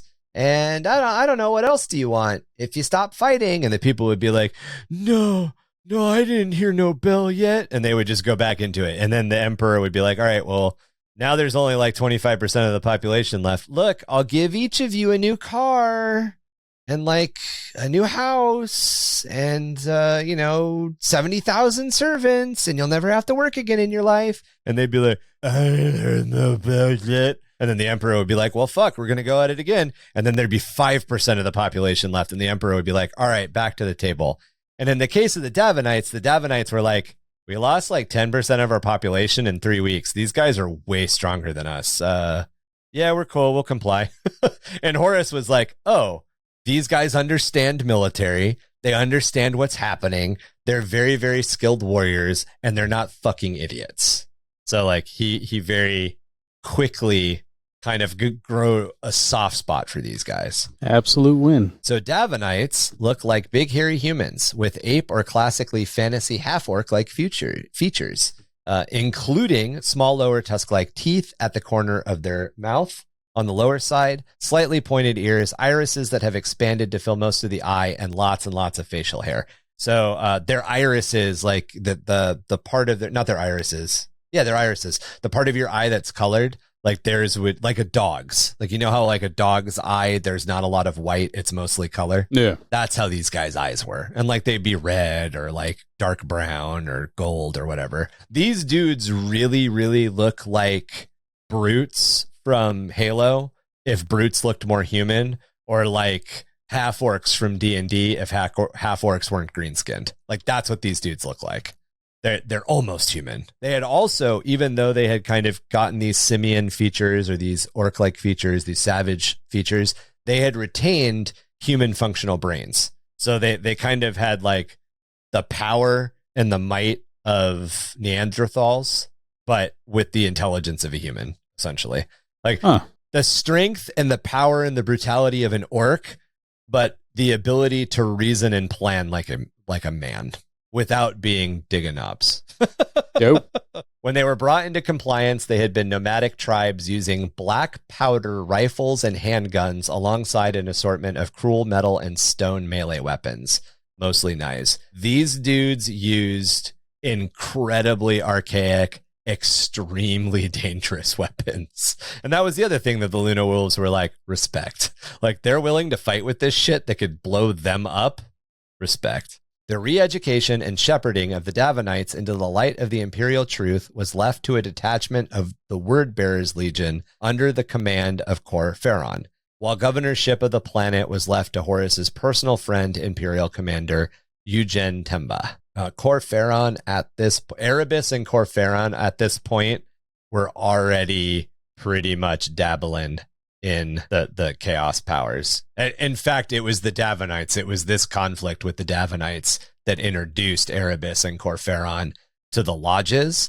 And the lodges, the deeper you got into the Davanites' lodges, the more you got into the fact that the Davanites actually worshipped Chaos Undivided. And this is that thing that I was talking about. The Luna Wolves and Horus didn't realize it because the Emperor had been lying and saying that there was no such thing as chaos.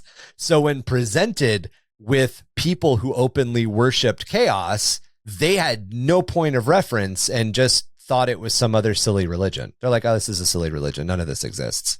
Even though, like, the shamans are throwing lightning, they're like, oh, that's a weird piece of their black powder technology, because they had not been prepared to know of the existence of chaos. So this is that example, Marky, that example of like why the lie was very bad. And again, they're not normal human Terran standard looking. They should have been dealt with. Well, and again, at that point, because everything had been left up to Horus was like, they're close enough to humans, and in a couple of generations, most of this stuff will be gone.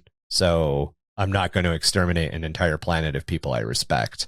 As to where the Emperor, this probably goes to show what the Emperor understood of chaos, as to where the Emperor would have seen this shit and been like, exterminatus the entire planet. These people are beyond saving. And the Primarchs would have been like, that's a dick move, dude, because the Primarchs didn't have the full story. They didn't know. Yeah. You even did this in your example. Full disclosure had not been done, so they didn't understand the consequences of the action that they were taking.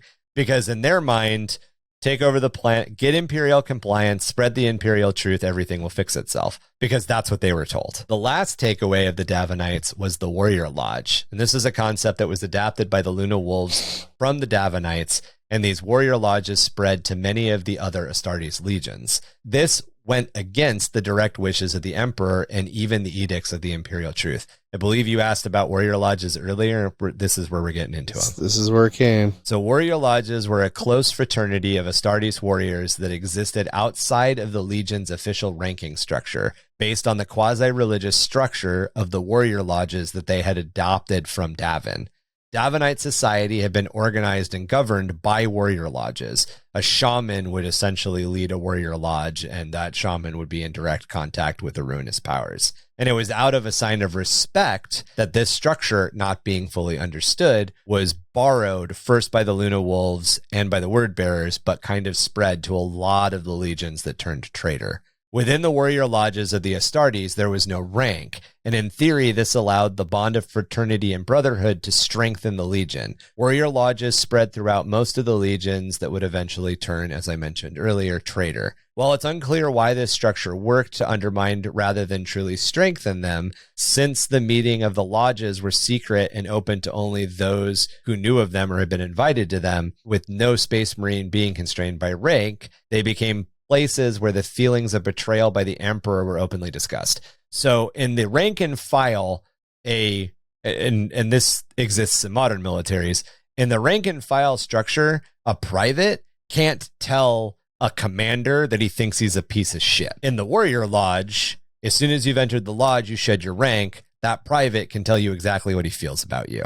And because of that, and because of the way that the warrior lodges were honored, all of these ideas started crossing from the lowest to the highest and back again. And because of that, the structure of rank was undermined.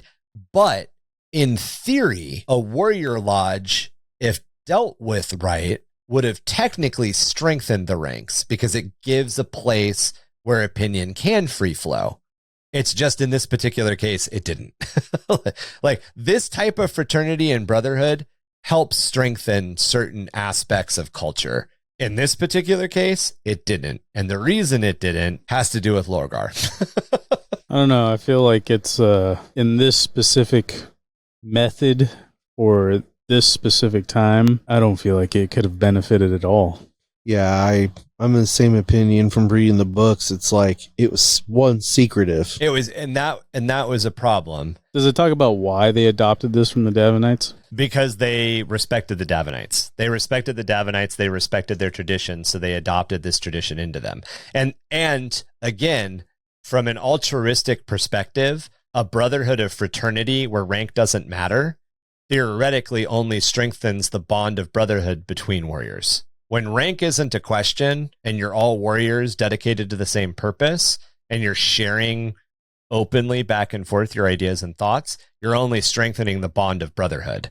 However, as you guys both pointed out, the reason it didn't work in this particular case is because so much of the Emperor's control over the Astartes was based on obfuscation and secrecy. So allowing a secret society to exist within a very rigorously and tightly controlled hierarchy that was based on obfuscation and secrecy allowed ideas to flow back and forth that were in opposition to the imperial truth. Yeah, I don't like even in the military. The imperial truth. Yeah, well, I mean, it undermines rank and authority as well, which can only cause problems on a battlefield. I don't see how. I see how it can strengthen a bond, but honestly, through the trials and tribulations of battle, you're going to find that brotherhood there. Why do you need to gossip in order to feel a tight bond? A warrior lodge is a little bit more akin to like a VFW. Like a club. Yeah. It's a little bit more akin, like a VFW probably isn't a really good example, but it's more like it's like a military bar that only military guys can go to. And after your uniform is off, you don't have to follow the rules of your uniform. You know, like the bar in Top Gun that they all. There you go. There's a really good example. A warrior lodge is the bar in Top Gun that they all go to and sing and drink and are kind of dipshits to each other in. Rank doesn't matter. The fact that Maverick is your teacher the next day doesn't matter. He didn't pay his bill. You're going to pick him up and throw him in the sand. Everybody is equal when they're in the bar. And that's what a warrior lodge was. Everybody was equal when they were in the warrior lodge. The problem in the system of the imperial truth and the problem on an open battlefield and an open war zone, as you just brought up, is that the hierarchy of rank exists for a very specific reason, and it exists to protect the ideals of the Imperium. So if you allow something to undermine the very ideals of the Imperium, it's going to erode that underneath. Yeah, I mean, I feel like it's just a pretty blatant mistake in adopting someone who is adopting an idea from a warrior society that is inferior to you that did not work or does not work. Was a dumb idea. And that's the point that maybe I didn't stress enough. The Luna Wolves and the Word Bearers very much realized that the Davanites would have kicked their asses and won if they had the same weapons that they had. If they had showed up and the Davanites had bolters, not even armor, just the weapons. If the Davanites had bolters, the Space Marines would have lost. That's why they respected these guys. They also respected these guys because these guys realized within a couple of fights, oh, we're outclassed militarily. Like when I say militarily, I don't mean discipline and structure. I mean technology. They were outclassed technologically and understood that they were outclassed technologically because they were fucking smart. And we're like, all right, guys, we give up. We're ready for Imperial compliance. They weren't smart enough to be a spacefaring race. Because their race had devolved. And that's why I brought up the example of as the Emperor had been hitting much more technologically advanced races than the Imperium that were spacefaring, and Horus saw this time and again, they would literally get to like the I never heard no bill yet level because they were so full of themselves. Right. So Horus had come across these incredibly technologically advanced, incredibly tight, better in a lot of ways than the Imperium societies that had fought to the bitter end because of their pride And then they came across the Davanites and realized, oh, the Davanites would have kicked our asses if we were on equal footing, but they're smart enough to realize that we're not on equal footing. All of a sudden they want to be humble. Murder Machine wants to be humble. I don't know. Seems like bullshit to me.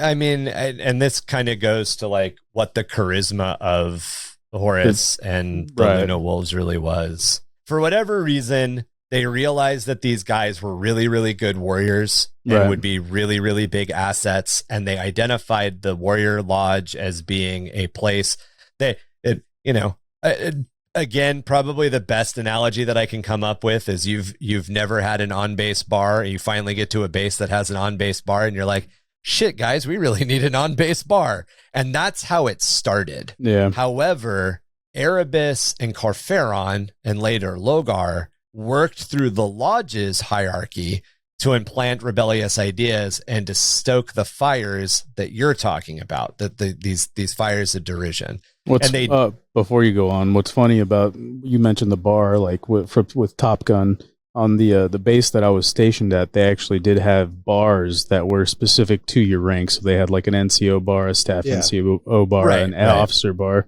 So it's not even practiced in. Well, I guess it depends, right? It depends on your location. But in the movie Top Gun, right, and this, to your point, there are not NCOs in the officer bar. They're all officers, and they're in an officer bar. And the ensign is able to give shit to the captain because they're in the officer bar. The Space Marine hierarchy has words like private and captain, but they don't really have a fraternization level of NCO to officer. It doesn't really exist in Space Marines. So like they're all Space Marines are officers, or all Space Marines are NCOs, however you want to look at it. Unless you're a Primarch, there's your difference. The Primarchs go to the officer bar. The Space Marines go to the NCO bar. And that's the only division. And you're right. The Warrior Lodge wasn't a good idea. And it wasn't a good idea because of the way that the hierarchy of the Imperium was set up, because the Warrior Lodge directly opposed and worked against the hierarchy of the Imperium. Were the Warrior Lodges just in the ones that turned traitor? Yes, by and large. There were... So the legions that played loose with the rules. I think there were warrior lodges in a couple of the loyalist Astartes legions to begin with, but very, very quickly, like, they kind of saw while they didn't work. And one of the reasons was the lodges had hierarchies in them of themselves, and the lodges ended up having a lot of like weird ritualistic stuff. And which you weren't supposed to be doing. That didn't fly with the loyalists for very long. Like it was like play with the idea. Yeah, no, this isn't for us. The Luna Wolves can keep doing that. And even the loyalists in the Word Bearers and the Luna Wolves were like, no, I'm not getting involved. That's some shady shit. Yeah. Lastly, Warrior Lodges, weren't strictly only comprised of one legion, with members in specific lodges not being defined specifically by a legion, ship, or even expeditionary fleet. So you could be part of the, I'm going to throw a word out that doesn't necessarily have any connection. You could be part of the like Lodge of the Eye, and the Lodge of the Eye could be run by Erebus, but it could have members from the Luna Wolves, the Word Bearers, and the Iron Warriors. And when they met up, they would all meet in the lodge and they would talk about stuff, which further undermined stuff, because in a lot of ways, the Emperor and even the Primarchs themselves didn't really want their expeditionary forces trading a bunch of intel. Because, like, do your own, stay in your own lane, do your own job. We don't need to mix and match. Warrior Lodges were a bad idea. It's a good idea in theory, a bad idea on paper. Wait, it's a good idea on paper, it's a bad idea in practice. So the raising of Monarchia, 964.m30. Monarchia was the capital city of the planet Kur, and the entire city had been built as a beautiful shrine to the God Emperor by the Word-Bearer Space Marine Legion during the Great Crusade. Logar stood apart from the other Primarchs as he was by nature slightly less martially focused. Part of this goes back to the design of the Imperial Heralds, who in aspect were meant to embody and brutally enforce the aspect of propaganda through warfare. The Statue of Liberty is kaput, guy. Polis, the homeworld of the Word Bearers, was also a world of old gods, and it was said that religion was in the very air. To its people, who Logar grew up to lead, worship of a higher power was ingrained and bound into their feudal traditions. As a result, Logar was determined to spread his faith in the divine emperor of mankind, which he would do with each world his legion took in the Great Crusade. This was a policy that was, of course, in direct conflict with his orders to spread the atheistic principles of the imperial truth. Early on, rumors had spread of the word-bearers' fanatical zeal and their ritualistic practices. However, for a time, even if these rumors did reach the highest circles of the Imperium, they triggered no action. This is most likely because of the mind-numbing vastness of the Great Crusade, and of course the word-bearers were extremely effective, even if they were just a touch slow at the beginning. Basically, the Emperor and his war council didn't have time to track down every single rumor that came to their table. Fair enough. You guys have anything else? But eventually it did. It's just this kid in his corner doing his thing. Yeah, in a lot of ways. She's just letting him do his thing over there. He's not bothering anything yet. That's a really good way to put it. Eventually, the thing that did bring the word-bearers' actions to the attention of the Emperor was a factor of time and resources. Executing the crusade, taking worlds and conquering them was an extremely expensive and time-consuming process, but sticking around to rebuild those worlds took much longer, and it wasn't the job that the Emperor had given to the Astartes. Basically, after a long enough timeline, it was noted that the word-bearers were lagging far behind where they should be. Their rate of conquest had slowed to a crawl. This triggered the bureaucracy that surrounded the Ward Council to begin an investigation. The assumption being that the worlds the 18th Legion were conquering must have exhibited some greater level of resistance. Basically, they were like, well, they're slow. They're probably slow for a reason. It's probably because we gave them too hard of a fight. Let's go investigate and see if they need resources. Do they need backup? This wasn't the case, though. The word-bearers lingered to rebuild the worlds they took, and to rebuild them in a structure which directed faith and social structure towards the God Emperor. It's important to note that Logar and his legion's faith in the Emperor was unwavering, and this reflected into some of the most loyal planets that had ever been taken and ever do currently exist in the Imperium. The ties met and exceeded on most of these planets, and their loyalty is complete and unwavering, in some cases even into the 42nd millennium. So much so that in the 100 years or so that they had been active up to this point, the Emperor had never seen fit to admonish his zealous son or the word-bearers for their fervent worship of him, regardless of how much that worship violated the imperial truth. So the Emperor knew that Logar and the word-bearers were like this, but he also realized that it made extremely loyal and fanatical Imperium and imperial truth following societies. Yeah, and there was no problems, and the tithes were being met. Yeah. He's not upsetting me. Let my boy be. Right, exactly. He's doing his job in his way. It doesn't match my orders 100%, but fuck if he's not effective. However, as the crusade reached its height and the word-bearers' progress slowed even further, the Emperor forbade them from continuing this activity and ordered them to adhere to the secular imperial truth. So there did come a point where their slowness was noted and they were told, knock it off. They were given a warning. They were admonished. They were told, knock it off, get back on track, imperial truth, take a world, leave the resources you feel needs to be rebuilt it, but let the guard do it. Let the imperial army do it. You need to move on. You guys are wasting fucking time. That was the Emperor's first warning. I wonder, so I forget how it works, but were Logar and Gilman close, or they were opposed to each other at this time? They were close-ish at this time. So they got along. They won't be soon. Yeah, but what I'm saying is they got along. They did. So I know there's more lore on Gilman about how, his empire, 500 worlds, blah, blah, blah, blah, blah.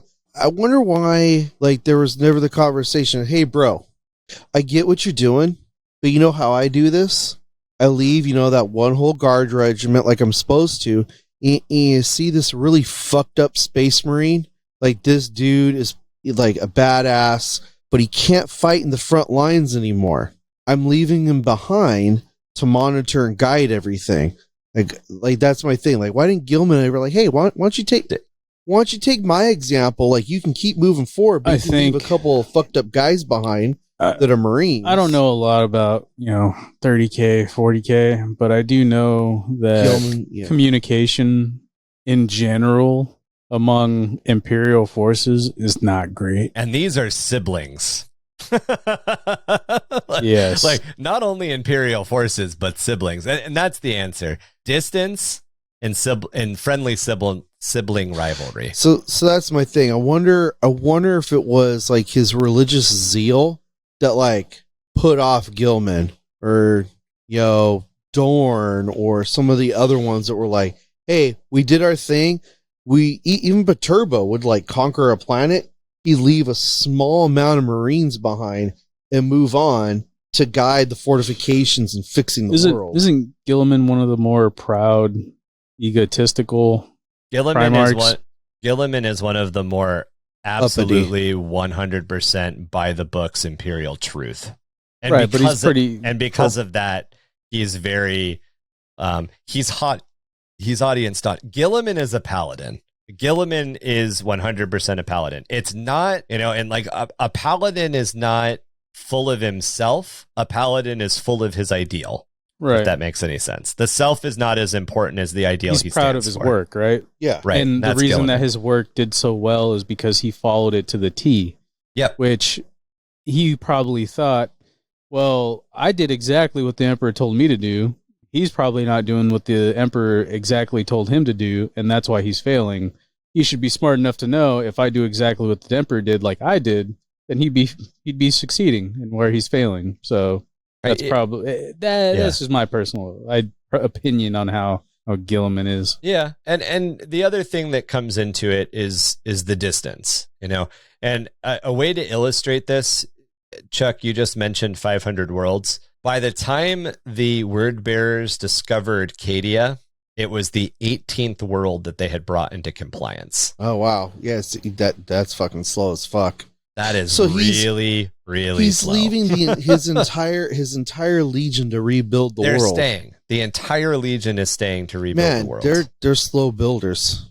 Those guys can stay up. They don't have to sleep. It's not just building. You're of course, if it takes, you're establishing a religion. Physically building exactly. Yeah, but they're a huge legion. Right. So if it takes them they're 5 one of the years, biggest legions. If it takes them 5 years to rebuild the infrastructure of the planet they destroyed, but a generation, so 10, 12 years, to establish the religion and the emperor, that's 10 to 12 years they're not moving on. And in that 10 to 12 years, the Luna Wolves have taken churches, statues. Yeah. And in that 10 to 12 years, the Luna Wolves, led by Horus, who are at the bleeding edge of everything, have taken 8 planets. That's what I'm saying. Like Gilman's standpoint, the little bit I've read, it's like he has his loyal Marines that are badasses in combat, but they're so horribly scarred they can't go on in combat and function properly. And he'd leave them behind to rebuild the planets. Like he'd leave the one captain and his honor guard. Right. And Logar didn't. Logar kept everybody there. Yeah. Oh, man. The other thing to very much point out is I am not aware of open animosity between Reboot and Logar at this point. Yeah. I don't know how friendly they were. I just know that they are not one of the like Angron fucking hated everybody. Perturabo hated Dorn. Conrad fucking hated Horus. And Dorn. There are a lot of open animosities between the Primarchs. I am not aware of one between Reboot and Logar. That doesn't mean that they were buddy friends. They could have been polite nodders. Yeah, that's what I'm saying. Like that's like it other is thing, weird when you read the lore. It's like the ones that get along, the ones that don't get along. The other thing to look at is the progress of the word bearers doesn't end with.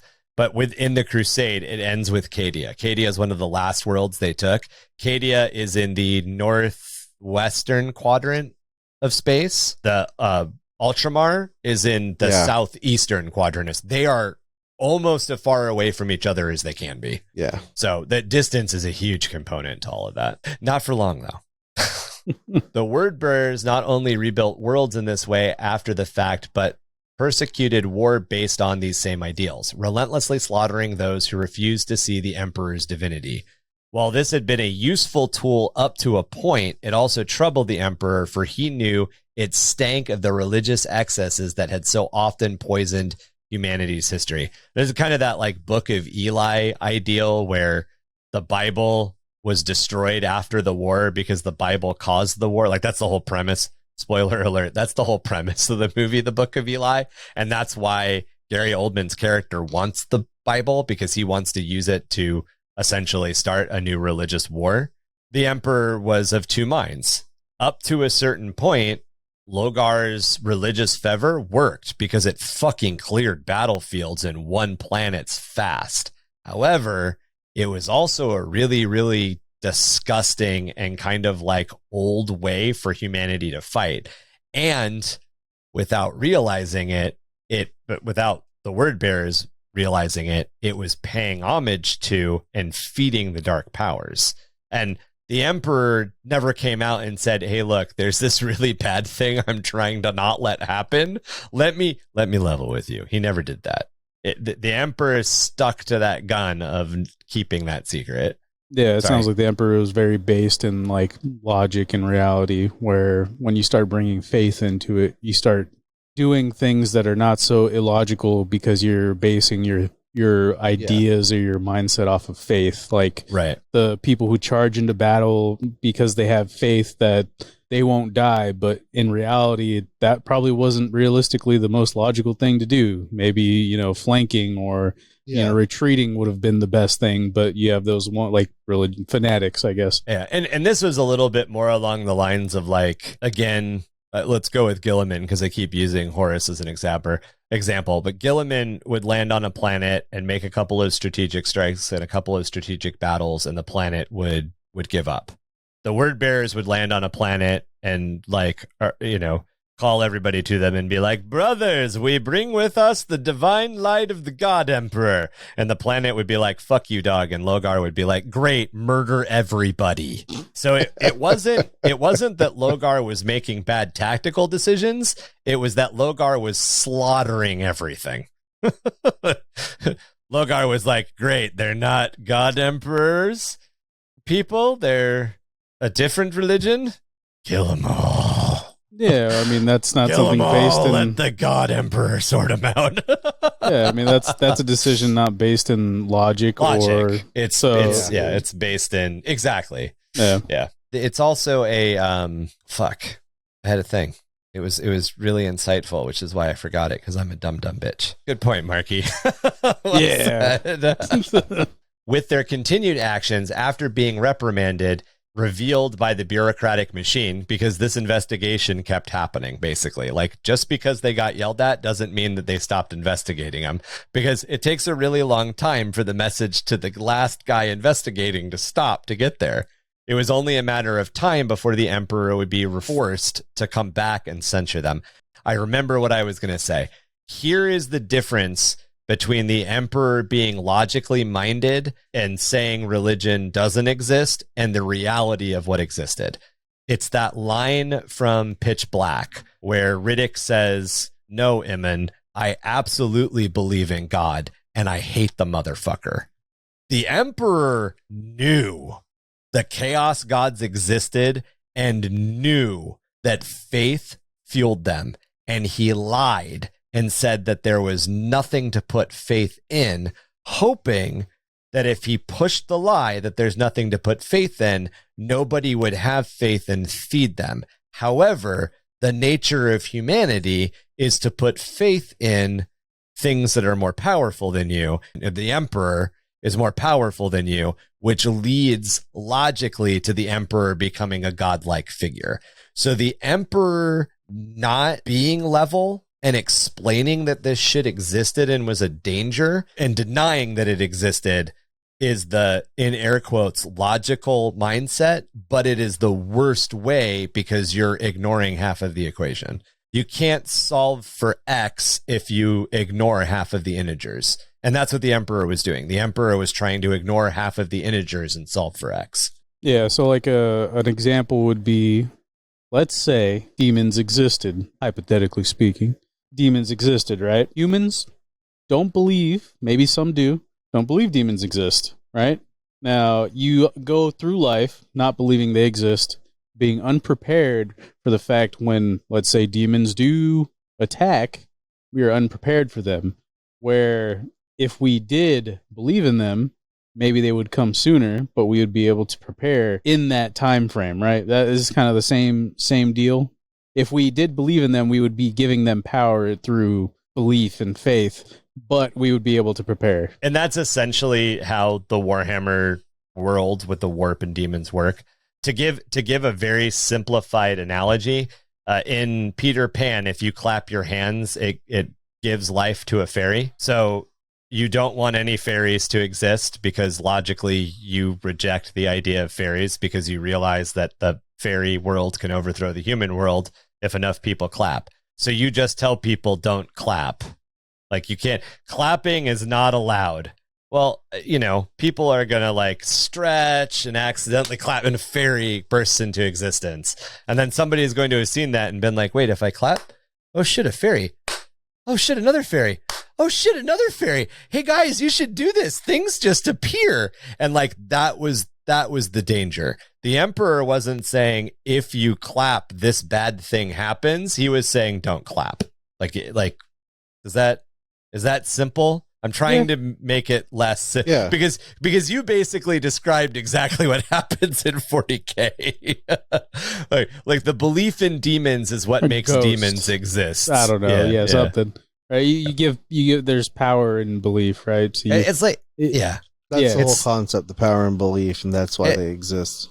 Yeah. It would be like instead of passing a law saying that drunk driving is illegal because drunk driving leads to horrible accidents, you just said horrible accidents don't exist, so don't drink alcohol. I like that one. It's like, hey, wash your hands after you poop, because if you don't, a poop monster's going to show up. So that would be the Emperor telling the truth. Now, still, that 9-year-old little boy, what's he going to do? Probably not wash his hands. Yeah, because he wants to see the poop monster. The 9-year-old boy. We're back to the 9-year-old boy. 9-year-old boy and indoctrination. Right, I feel there. like it's a lose-lose situation either way. Yeah, because you think about like the Mogwai, like in Gremlins, right? You tell these people are the rules. Don't do these things, and then it what happens not to anyway. do. Yeah. And what do? Oh, it's midnight. Oh, it's fuck it, feed him. Fuck it. Like he said, he's cute and adorable and hungry. Oddly enough, it wasn't somebody who knew the kid that made the mistake was somebody who didn't know the rules. So telling the kid that was watching the Mogwai all of the rules is what led to the problem. But didn't he the wet thing was an accident, but feeding him after midnight was not an accident. It was because the power went out, so the clock wasn't working. And he didn't realize that it was after midnight when it was. Yep. Gotcha. Yeah. Okay. So it was a mistake. So there you are out in the woods. You gotta go poop. You better make sure you got water to wash your hands with. Otherwise, that nerdling shows up. Drinking and then driving causes accidents, so you can't have alcohol, which we did in the United States and it didn't work. Like, it's these sort of policies. There's no explanation to why the rule exists, and because of that, it like undermines your ability to enforce the rule. Anyway, stuff and poop monsters. Golgothas. That's what they're called in Dogma, right? The shit monster? Yeah. Chuck, we're getting to it. Here comes. It was in 964.m30 that the Emperor redirected his attention to Monarchia and called one of his other sons, Primarch Reboot Gilliman, to his side to act. The Ultramarine Space Marine Legion, under the command of Reboot, destroyed the city and all of its temples of Emperor worship as an object lesson to the word bearers. The entire 18th Legion was then brought to the Ashen Wastes and psionically dominated and forced to kneel in the ashes of the burning city by the Emperor himself, while the Ultramarines stood in judgment over them. Their faith was labeled treasonous, a concept most of the word bearers found incomprehensible. Again, they came from a planet where faith was like ingrained in them since they were born, as it went against everything they knew and every culture of the world which had raised most of them. I just want to say, reading that part of the book was like, I forget which writer wrote it.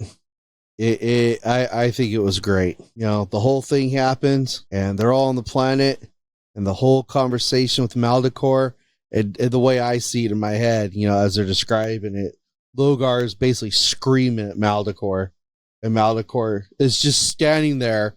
I just the whole picture in my head is so cool of like, he's literally looking up to the sky, and he's like, he's not listening to me. He's not listening.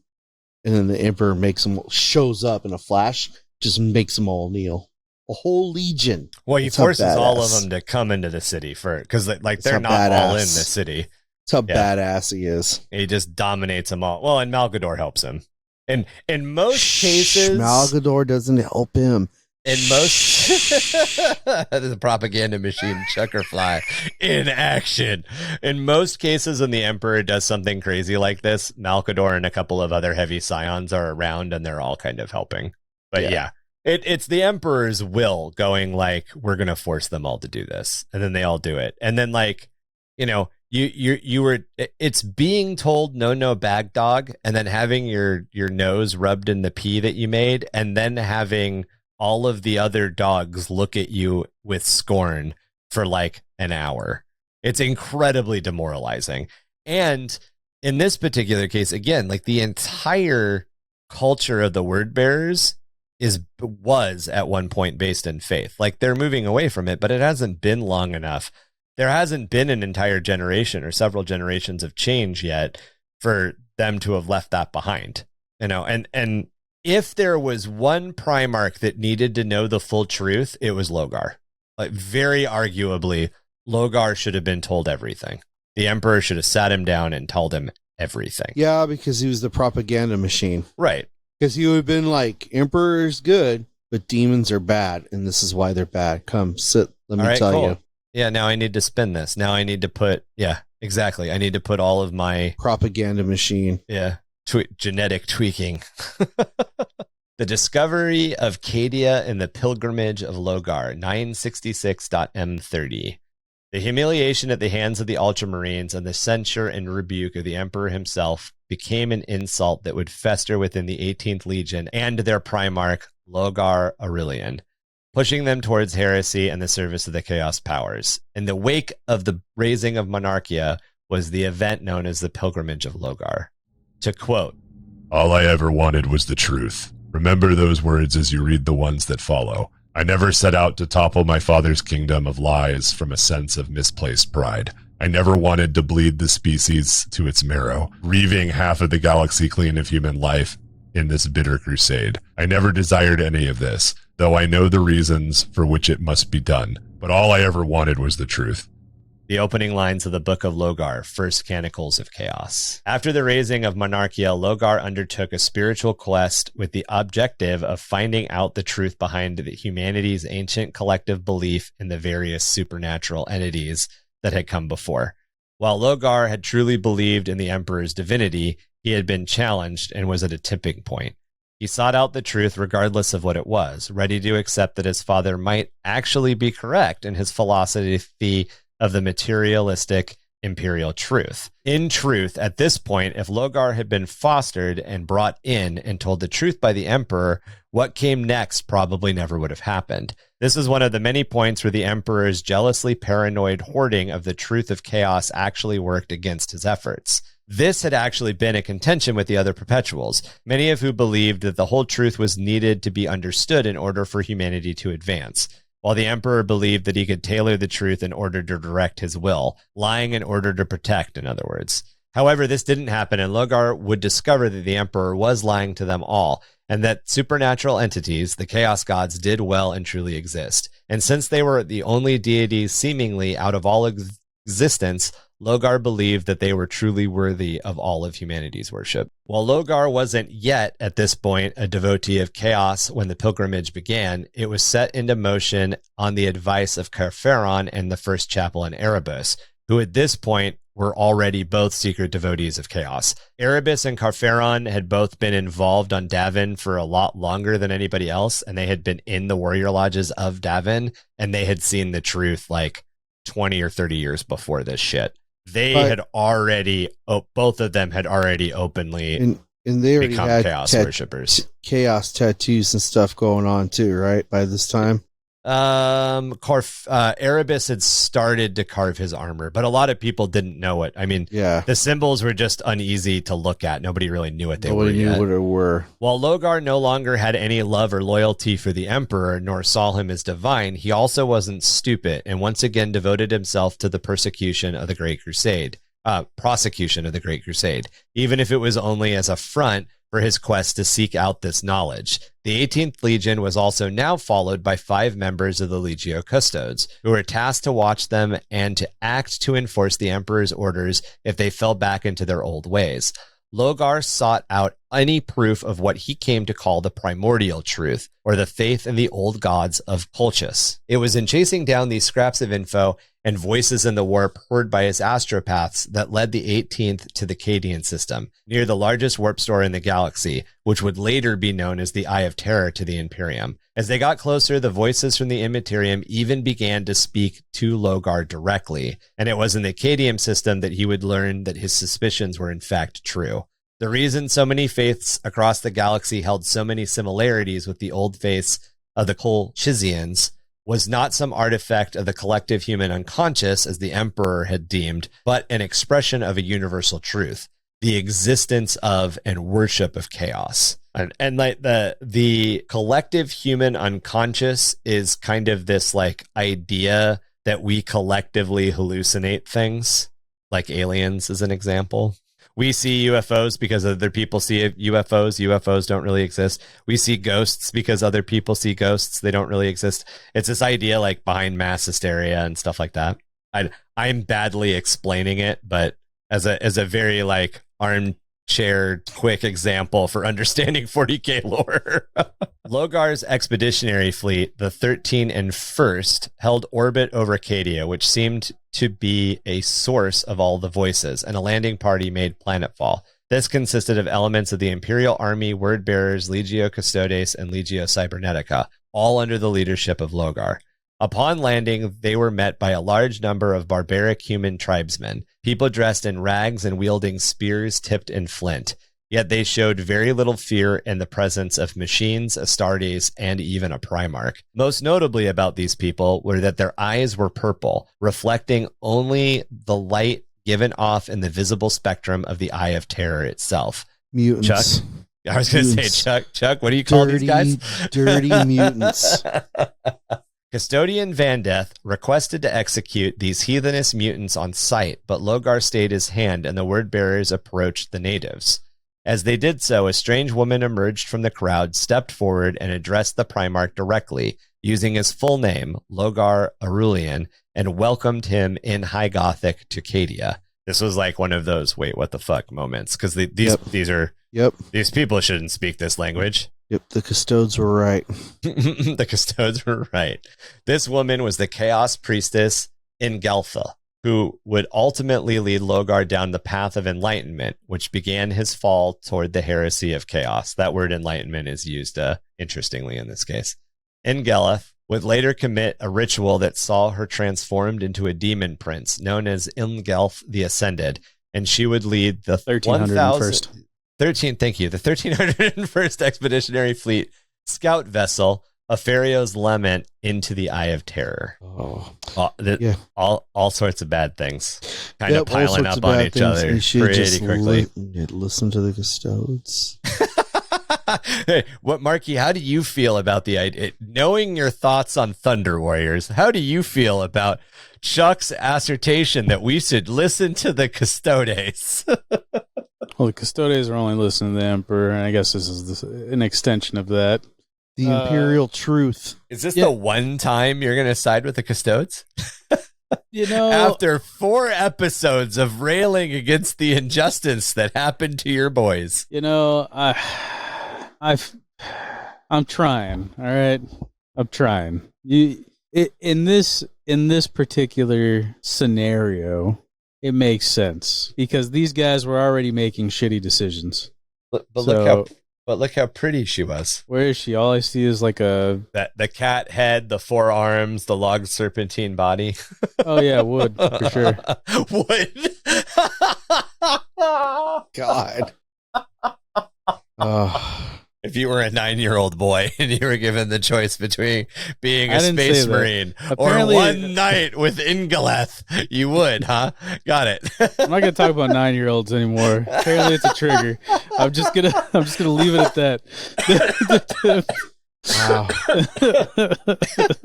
Within the Eye of Terror, members of the Serrated Sun chapter of the Wordbearers Legion would witness the failure of the ancient Eldari people and see the scattered remains of the Crone worlds, many of which were still degrading into the demon worlds.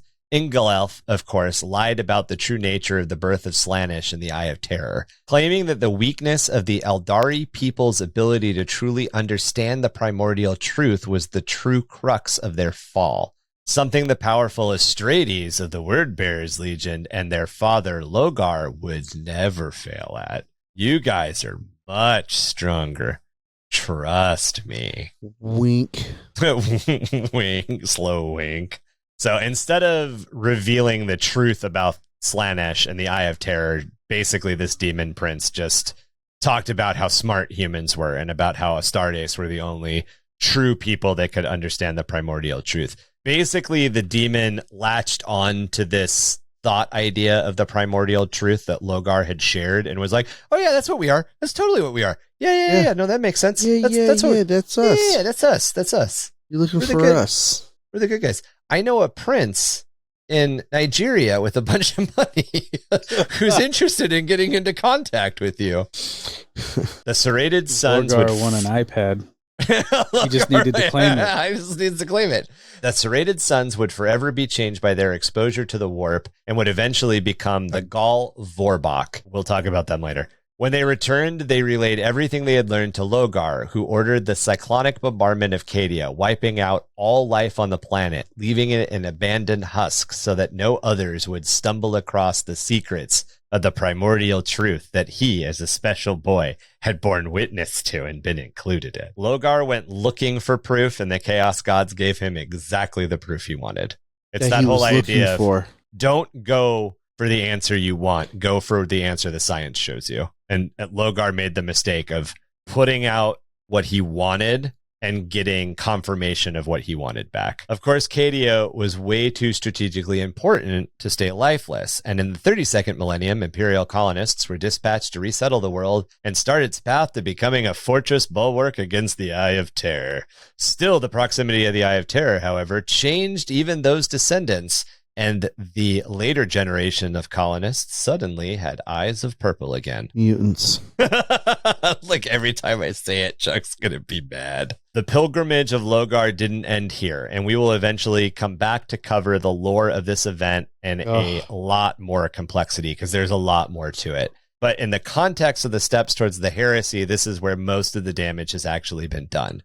This also truly marks the point where the Wordbearers became the first traitor legion, dedicating themselves to the power of Chaos Undivided. And that's very, very core and sometimes kind of glossed over and not understood. The Wordbearers fell well before Horus did. In fact, the Wordbearers are the reason that Horus fell. Yep. That novel, The First Heretic, is a really good novel. Yep. Even those people that don't like Custodes probably would like reading it if they read. Nope. It's got my boy Loken in it. You got to read it. Hard pass. Or you got to audiobook it. Audiobook it. I might do that. It's really hard for me to listen to 40k audiobooks because someone talking like this the entire time. Because they use a lot of big, like, elaborate and descriptive words that like almost seem unnecessary, and it's Marky's just like, I had $1.50 and there's so many 10-cent words in this first paragraph that I'm out of money. I'm just like, dude, like, get to the good part. One of the things that's interesting about the book, The First Heretic, the first book, is before any of this shit happens, Loken and a bunch of other Luna Wolves go into the mountains on this planet and interact with a demon. And none of them know. None of them have the education or the knowledge of what a demon is. And just seeing how it unravels their ability to deal with anything as a military unit for decades afterward. Like, it's not in the moment it's difficult. It fucks Loken up. And remember, if I remember right, Horus has to show up and save the day. He knew what it was and didn't want to talk about it. And this is too. They're talking about. Oh, we touched on it earlier. Tactical dreadnought armor. It's like the first time they really get to see that armor in use, because it's like these heavy tanks blasting Space Marines apart, and the Terminators show up, and the rounds are just bouncing off of them. Yeah. And it's interesting because as Chuck pointed out, at a certain point, several of the Primarchs know that there's something else out there. They don't quite know that it's demons, but they know that there's something else out there. They know they're being lied to and that there are bigger dangers that they're unaware of. And that really undermines the Primarch's faith in the Emperor, which everything we've talked about up to this point are reasons why the wheels are starting to come off the wagon well before the heresy in air quotes actually starts.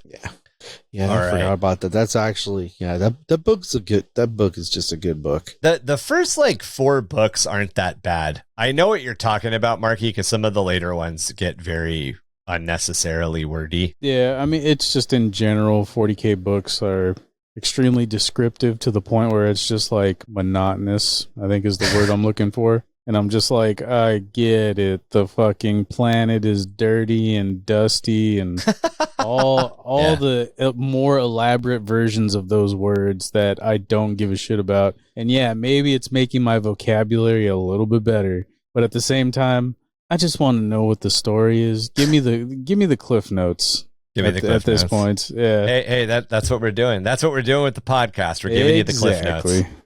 You're not going to have to read 55 books to get the Horus Heresy with the podcast. We're going to try to do it in 3 episodes. And then the viscera arced up in a rainbow, turned into a rainbow, and made a silhouette of a peacock on the wall. And splatters against the detritus that's been left behind by the debris of battle. And you're like, why did you just use detritus and debris in the same set? Rusted to the point of near no recognition. And then the Space Marines talk, and they have like the fucking personalities of like a cobblestone block.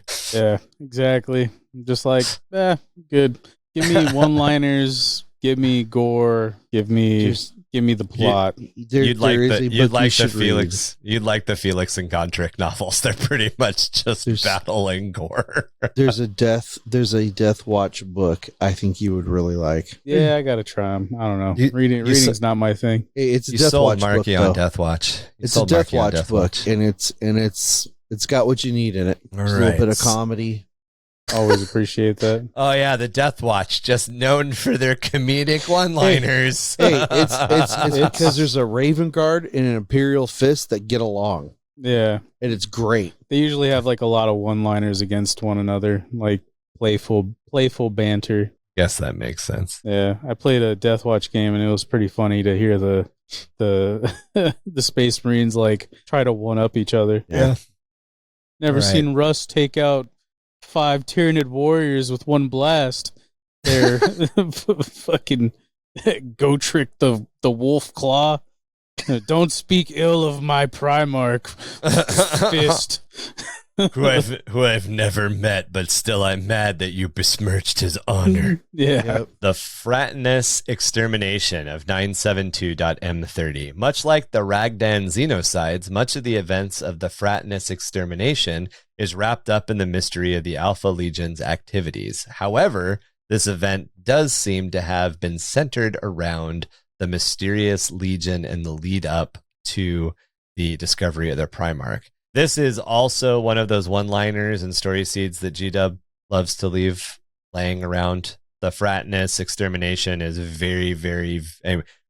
we read you the majority of the information that can be found about it. There's that much. It's kind of one of those, you could set something during this time, you could expand upon it, or they can expand upon it later to sell more books. Alfarius assumes command of the 20th Legion, Alpha Legion, 981.m30. Mysterious to a fault, we will cover the Alpha Legion in full in their own episode. But this date is significant as it's often debated as to which side the Alpha Legion may or may not be on. To quote Marky, allegedly. And that's where we're going to wrap up part 2 of our coverage of the Great Crusade. We will be back with our conclusion in part 3, looking at the events between the fall of Nostromo and 984.m30 and the infamous drop site massacre of Istvan 5 in 556.006.m31. Is that essentially like the end of the Horus Heresy? That is the beginning. Official kickoff of the Horus Heresy.